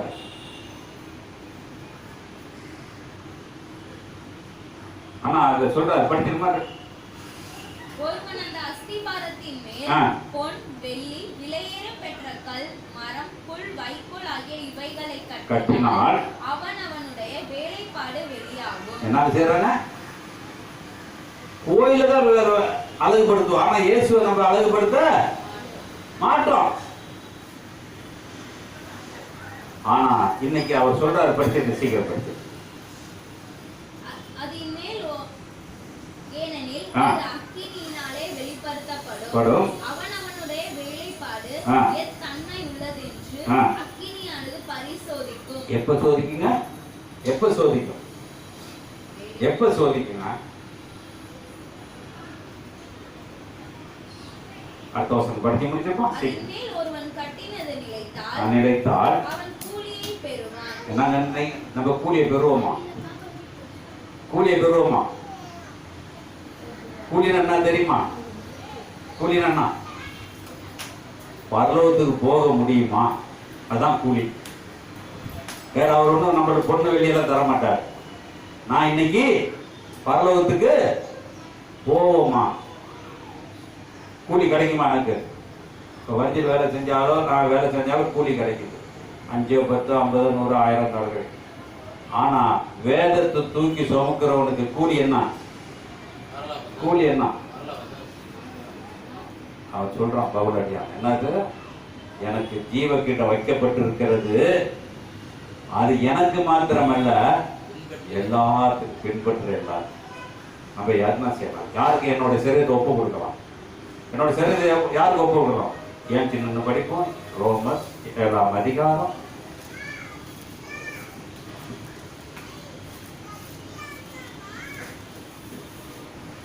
7ஆம் அதிகாரம் 21வது வசனமும் 1 கொரிந்தியர்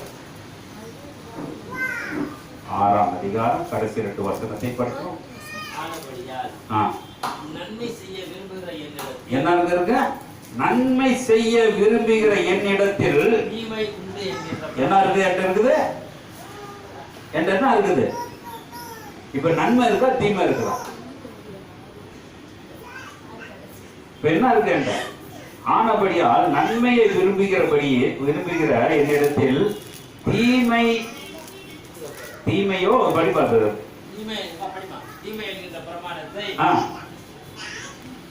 பிரமாணத்தை காண்கிறேன். காண்கிறேன். உள்ளான மனுஷன் தோற்றத்தில் என் மனதின் பிரமாணத்துக்கு விரோதமாக போராடுகிற வேறொரு பிரமாணத்தை என் அவயங்களில் இருக்க காண்கிறேன். என்ன இருக்கு நம்மகிட்ட? என்ன அவயம் இருக்குங்க? வேறொரு அவயம் நம்மகிட்ட உள்ள சுத்திட்டு இருக்கு. அதான் தீய வார்த்தை பேசுறது, அடுத்தவனை திட்டுறது, அடுத்தவனோட போராடுறது, அடுத்தவனை கஷ்டப்படுத்துறது, அடுத்தவனை வீணாக்குறது. எனக்குள்ள ஒரு ஆவி இருக்குது. என்ன ஆவி இருக்குது? எப்பொழுதுதான் பாட்டு பாடினாலும் பரிசுத்தாவி நம்ம மேல இறங்குறது. அப்ப உள்ளான அந்த வசனத்தை மட்டும் மறுபடி படிப்பான். மனுஷனுக்கு ஏற்றபடி தேவனுடைய நியாயப்பிரமாணத்தின் மேல் பிரியமாய் இருக்கிறேன்.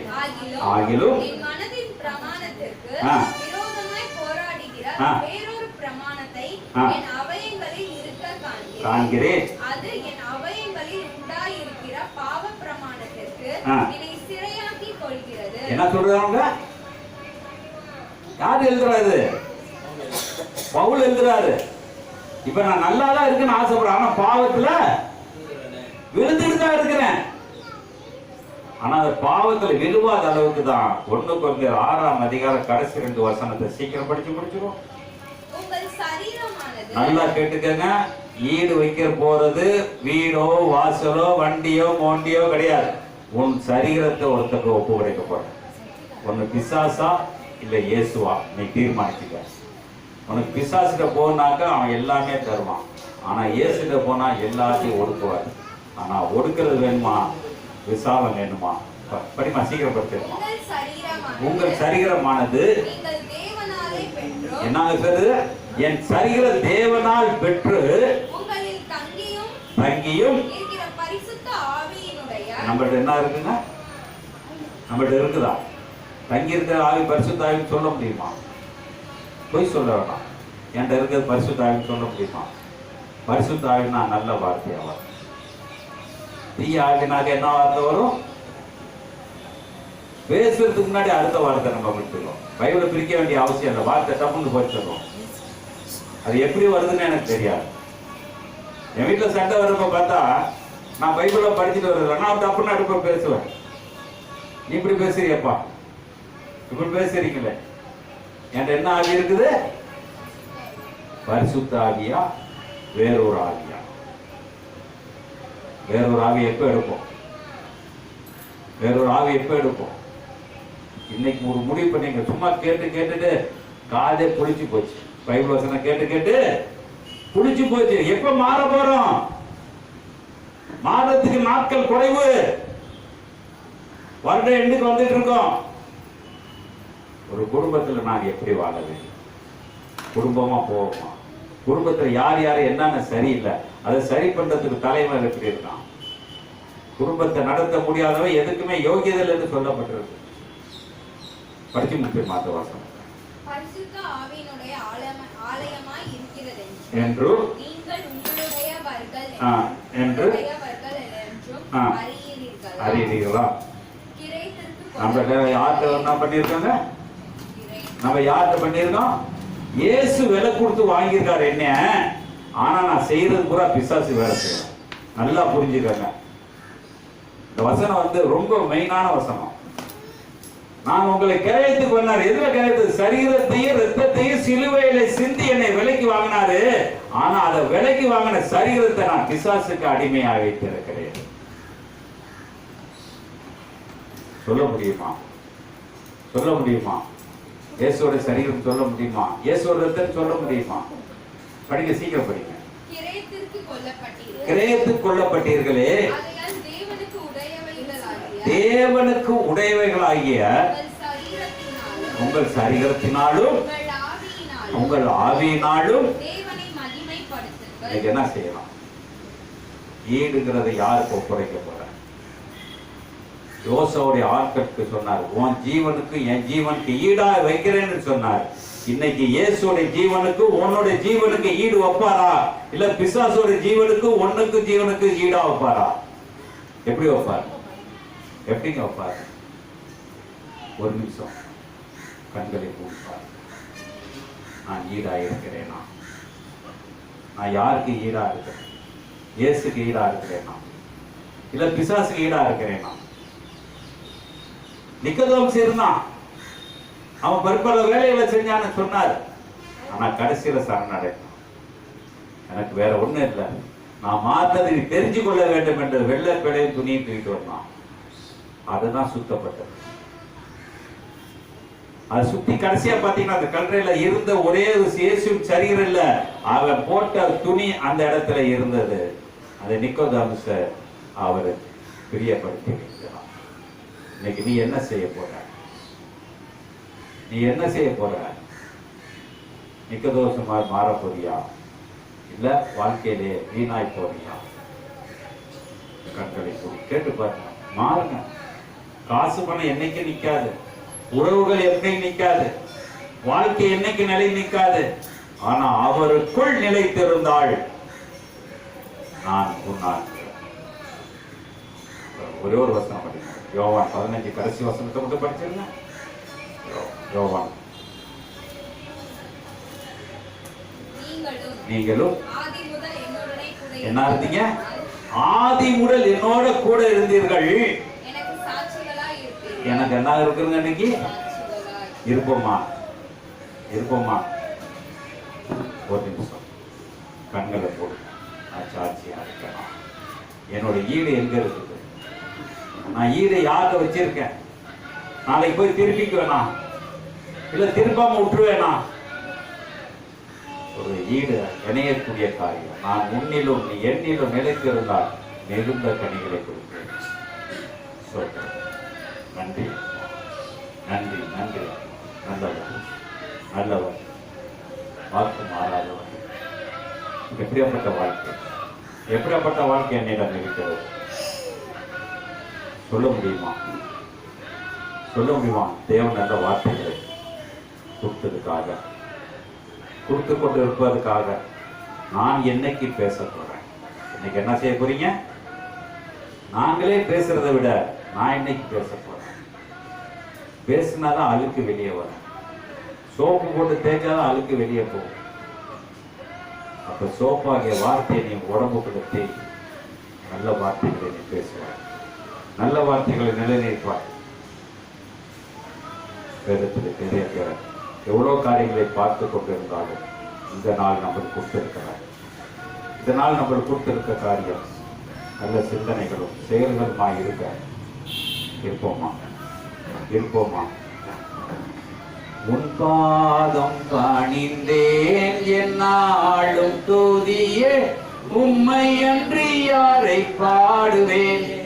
எசையா உந்தன் அன்பு உள்ளம் பொங்குதே, எசையா உந்தன் அன்பு உள்ளம் பொங்குதே.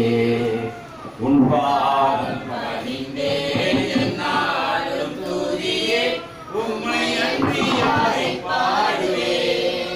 எசையா உந்தன் அன்பு உள்ளம் பொங்குதே, எசையா உந்தன் அன்பு உள்ளம் பொங்குதே. நன்றி ஆவியானவரே. ஆண்டவரே, இந்த நேரத்திலே கூட எங்களை ஒவ்வொருவரையும் இணைத்திருக்கிறீர்கள். அப்ப எங்களை ஈடு கட்டுவதற்காக இந்த வேதத்திலிருந்து நாங்கள் ஆண்டவரே எப்படி நாங்கள் ஈடுபடுத்த முடியும்? அப்பா, 2 இறைவாக்கியவர் எங்களுக்காக ஈடுபட்டு கற்றுக் கொடுத்தார் ஐயா.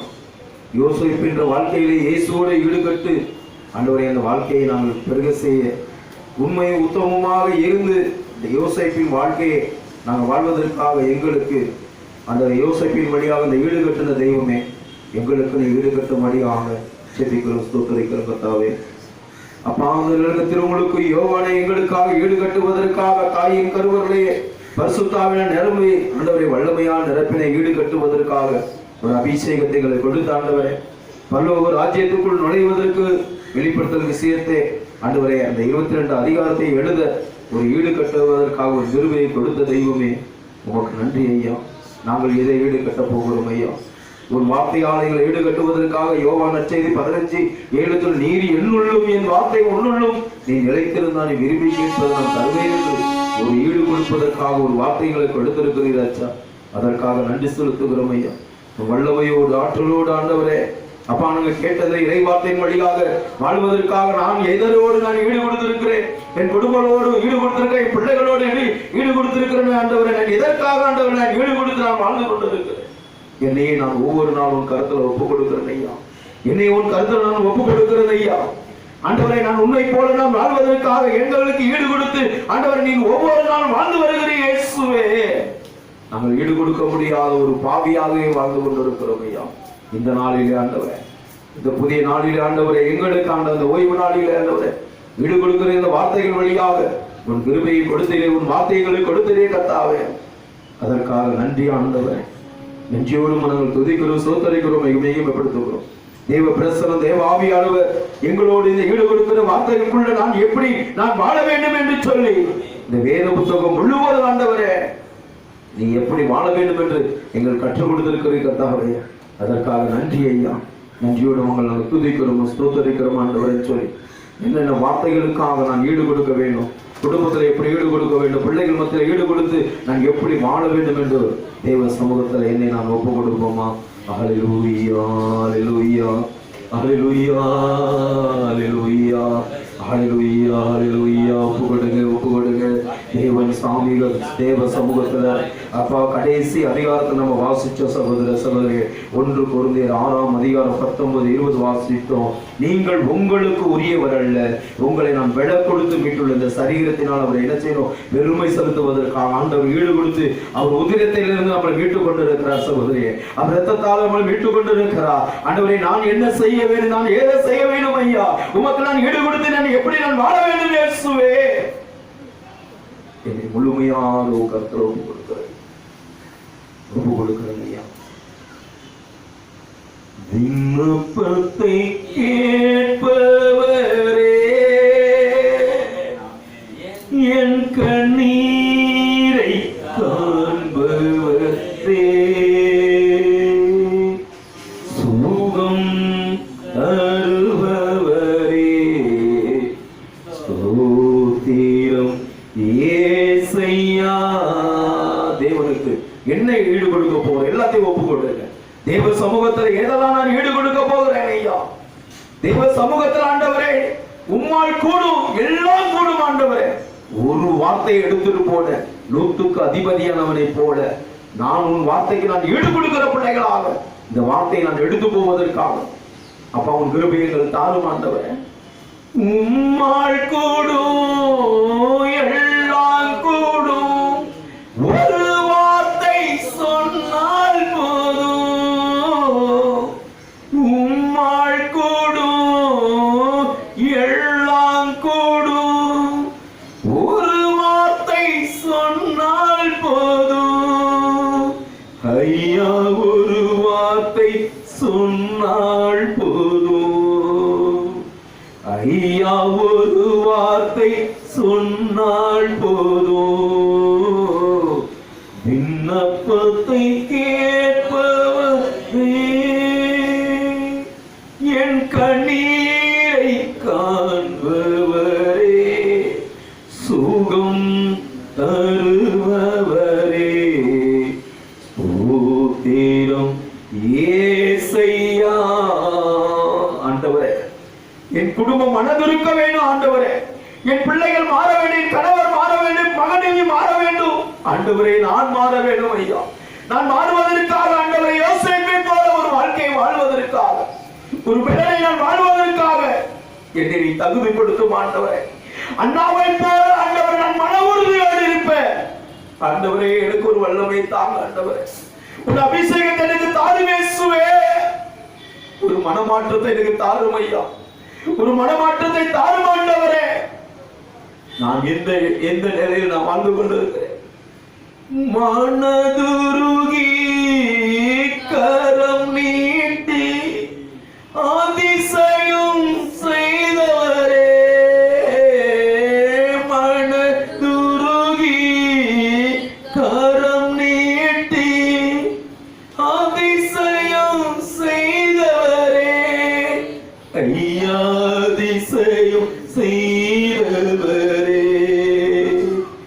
ஐயா அதிசயம் செய்தவரே, விண்ணப்பத்தை கேட்பவரே, என் கண்ணீரை காண்பவரே, சுகம் தருபவரே, ஸ்தோத்திரம் இயேசையா. ஆண்டவரே சித்தம் உண்டு என்னை சுத்தமாக்கினீர் ஆண்டவரே. எத்தனையோ குஷ்டரோகி ஐயா, 10 குஷ்டரோகி ஆண்டவரே குணப்படுத்தீர் ஆண்டவரே. வேற இனத்தானாய் இருந்தாலும் ஒருவன் வந்து நெடுஞ்சாலமா விழுந்து ஆண்டவரே சித்தம் உண்டு என்னை சுத்தமாக்கினீரே, உமக்கு நன்றி ஆண்டவரே என்று சொல்லி எத்தனை வார்த்தைகள், எத்தனை வார்த்தைகள், எத்தனை வல்லமையோட செயல்கள், எத்தனை அற்புதங்கள் ஒவ்வொரு நாளும் ஒவ்வொரு நொடிப்படையும் நான் உனக்கு செய்து கொண்டிருக்கிற மகளே. நீ எதற்காக நன்றி சொல்லி கொண்டிருக்கிறாய்? எதற்காக நீ நன்றி சொல்லிருக்கிறாய்? இன்னைக்கு தேவனுக்கு நீ என்ன ஈடு கொடுக்க போகிறாய்? இன்னைக்கு தேவனுக்கு நீ என்ன ஈடு கொடுக்க போகிறாய்? ஆண்டவரே நான் ஈடு கொடுப்பதற்காக நான் என்னையா செய்யணும்? நான் என்ன செய்ய வேணும்? என் சித்தத்தையே நான் சொல்லிக் கொண்டிருக்கிறேன் ஐயா. என் விண்ணப்பத்தை உன் பாதத்தில் நான் வைத்துக் கொண்டிருக்கிறேன். நீ சொல்வதை நான் என்னையா நான் கேட்டிருக்கிறேன். உனக்காக நான் என்னையா இந்த உலகத்துல செய்யணும்? என்னையா செய்யணும்? எனக்கு அநேக போராட்டங்கள் ஐயா, அநேக வேதனைகள், துன்பங்கள், துயரங்கள் எல்லாம் வந்தாலும் நான் உன்னை விட்டு நான் விலக மாட்டேன் என்று சொல்லி வாக்குத்தத்தம் கொடுத்தவர் ஐயா. நீ வாக்குத்தத்தம் கொடுத்தவன், வாக்கு மாறாதவர். சித்தமுண்டு சுத்தமாக என்று சொல்லி சுகமாக்கி நீ சொல்லுமா. சித்தமுண்டு சுத்தமாக என்று சொல்லி சுகமாக்கி நீ, ஐயா என்று சொல்லி சுகமாக்கி நீடோ, ஐயா என்று சொல்லி சுகமாக்கி நீ. விண்ணப்பத்தை கேட்பவரே, விண்ணப்பத்தை கேட்பவரே, ஸ்தோத்திரம், ஸ்தோத்திரம், ஸ்தோத்திரம். கண்ணீரை கண்ட தெய்வம் இயேசுவே, எங்கள் கண்ணீரை கண்டு கொண்டிருக்கிறவரே அண்ணாளோட கண்ணீரை கண்டவர் ஐயா. அப்பா சோத்திர செலுத்துகிறோம் ஐயா. ஏசையா என் நோய்களை ஆண்டவரே நீ சுகப்படுத்தீர் ஆண்டவரே. நீ ஆண்டவரே குணமான ஆண்டவரே சிலுவையை சுமந்து தீர்த்தவரையா. எல்லாம் ஈடு கொடுத்தவரையா. எல்லாத்தையும் ஆண்டவரே ஈடு கொடுத்த ஐயா. எங்களுக்காக ஆண்டவரே எங்களின் நோய்களை பேர்களையும் குணமாக்கினீர் ஆண்டவரே. உமக்கு உயர்ந்த வாழ்வை வாழ்வதற்காக சிலுவைகளை மீட்ட தெய்வமே, சிலுவைகளுக்கு பரிசாக கொடுத்தவரே. என்னை பின் செல்கிறவன் தன்னலம் தருந்து நாள்தோறும் தன் சிலுவையை சுமந்து என்னை பின் செல்லட்டும் என்று ஆண்டவரே அந்த சிலுவைகளுக்கு ஈடு கொடுத்த தெய்வம் எங்களுக்கு அந்த ஈடுகளை ஆண்டவரை கற்றுத்தாரும் ஐயா. அப்பா விண்ணப்பத்தை கேட்டு எங்கள் பதில் கொடுங்க ஐயா என்று அந்த வரிகளை பாடு ஆண்டோட்ட ஒப்பு கொடுங்க. கண்ணீரை ஒப்பு கொடுங்க ஆண்டோட்ட ஒப்பு கொடுங்க. ஆவியானவரோட ஒப்பு கொடுங்க. ஆவியானவரை நாங்கள் முழுமையாக எனக்கு ஆவியானவர் இருக்கிறாரா தீயவர் இருக்கிறாரா. சங்கீத ஆசிரியர் அதான் சொன்னார். முன்னின்று தள்ளி விடாத எனக்குள்ள இருக்கிற தூய ஆவியை எடுத்து விடாதையும். இன்னைக்கு எந்த ஆவியில நான் வாழ்ந்து கொண்டு இருக்கேன்? தீமையை பிசாசும் பேசும் இறைவார்த்தை பிசாசும் பேசும் சகோதரிகளே. நமக்கு ஆதியாகமத்திலிருந்து தான் தெரியும். அவனுக்கு வெளிப்படுத்தல் விஷயத்திலிருந்து ஆதியாகமம் வரைக்கும் தெரியும். முழுமையாக அவனுக்கு தெய்வ வார்த்தைகள் அவனுக்கு தெரியும். இந்த நாளில நான் இந்த வார்த்தைக்குள்ள வந்து கொண்டு இருக்கிறேன் ஐயா. உங்க வார்த்தையை நான் ஈடுபடுப்பதற்காக என்னுடைய ஆவி ஆத்மா சரீரம் முழுமையாக ஒப்புக்கொண்டு செபிக்கிற இயேசுவே, குடும்பத்தில் இருக்கிற தடைகளை உடைத்து போடும் ஐயா. பிள்ளைகளோட தடைகள், பிள்ளைகளோட அப்பா இருக்கிற தடைகளை, மனைவிக்கு உண்டான தடைகளை ஆண்டவரே சித்தம் கொண்டு சுத்தமாக்கி என்ன சொல்லி ஆண்டவரை சுகப்படுத்தினீர ஒரு வார்த்தை அனுப்புமே இயேசுவே. இப்பயே குணமாவேன் என்று சொன்னார். இந்த நாளிலே கூட குணமாக்கே தெய்வம், சுகப்படுத்தக்கூடிய தெய்வம், விண்ணப்பங்களை கேட்ட தெய்வம், என் மன்றாட்டை கேட்ட தெய்வம், என் கூக்குரலை அறிந்த தெய்வம். இந்த நேரத்தில் அபாயங்களை நீ கடந்து வருவதற்காக நன்றி. பரிசுத்த ஆவியானவரே நீ ஒவ்வொரு வீட்டுக்கு கடந்து போவதற்காக கோணனால பாதைகள் ஆண்டவரே செம்மையாக நீ வழிபடுத்துவர் என்று சொன்னீரே, அதற்காக நன்றி ஆண்டவரே. யோதா நதி கரையோரத்தில் அற்புதமாக பரிசுத்த ஆவியை இறங்கி வந்ததே. நாங்கள் எந்த கூடாரத்தில் என்று ஜெபிக்கிறோமோ அந்த கூடாரத்தில் பரிசுத்த ஆவி இறங்கி வரும்படியாக மத்தேயு 3:16-17 படியாக வானம் திறக்கப்பட்டது. என் ஆண்டவர் இந்த நாளிலே கூட எங்களுக்கு விடுதலை கொடுத்து ஆண்டவரே எங்களை நீ பரிசுத்தமாய் வாழ்வதற்காக உமக்கு ஈடாக எங்களை நினைத்திருக்கிறீரே, அதற்காக நன்றி ஆண்டவரை சொல்லி ஒரு நிமிஷம் நன்றி சொல்லுவோம். நன்றி ஆண்டவரே, நன்றி ஆவியானவரே, நன்றி பரிசுத்தரே. பரிசுத்தரே உமக்கு நன்றி ஆண்டவரே. என் இருதயத்தை ஒப்பு கொடுப்போம், எண்ணங்களை ஒப்பு கொடுப்போம், சிந்தனையை ஒப்பு கொடுப்போம், செயல்களை ஒப்பு கொடுப்போம், நடத்தையை ஒப்பு கொடுப்போம், பேச்சுகளை ஒப்பு கொடுப்போம். ஆண்டவரே நான் நினைக்கக்கூடிய நினைவுகளை ஒப்பு கொடுங்க. எல்லாத்தையும் உமக்கு நான் ஈடாகும். நான் உனக்கு ஈடாக நான் என்னையா செய்ய முடியும்? உமக்கு நான் ஈடாக என்னையா செய்ய முடியும்? ஒரு வார்த்தையை நீங்க அனுப்புவீராங்கய்யா. ஒரு வார்த்தையை வழியாக நான் ஈடு கொடுக்கிறதற்காக ஒரு வெள்ளனையும் ஒரு வல்லமையும் எங்க வீட்டுக்கு அனுப்பி நீ ஆசீர்வதித்ததற்காக கோடி நன்றி ஆண்டவரே. மார்க் 11:24 ஜெபத்தில் எதெல்லாம் கேட்டீங்களோ பெற்றுக்கொண்டேன் என்று விசுவாசிங்க. ஆமென் என்று பெற்றுக்கொண்டு அந்த விடுதலையை நாங்கள் பெற்றுக்கொண்ட ஆசீர்வாதமாக எங்களை மாற்ற செய்த என் தேவாதி தேவனுக்கு கோடான கோடி நன்றி செலுத்தி பக்கத்தில் ஒப்பு கொடுக்கிற நல்ல பிதாவே. ஆமென், ஆமென், ஹல்லேலூயா, ஹல்லேலூயா, ஹல்லேலூயா. உற்சாக கைகளை தட்டி நம் ஆண்டவரை மகிமைப்படுத்துவோம். என் ஆத்மாவே கர்த்தரை ஸ்தோத்திரி, என் முழுவதுமே பரிசுத்த நாமத்தை ஸ்தோத்திரி. என் ஆத்மாவே கர்த்தரை ஸ்தோத்திரி, கர்த்தர் செய்த சகல உபகாரம் மறவாதே. ஆமென், ஹல்லேலூயா. Praise the Lord.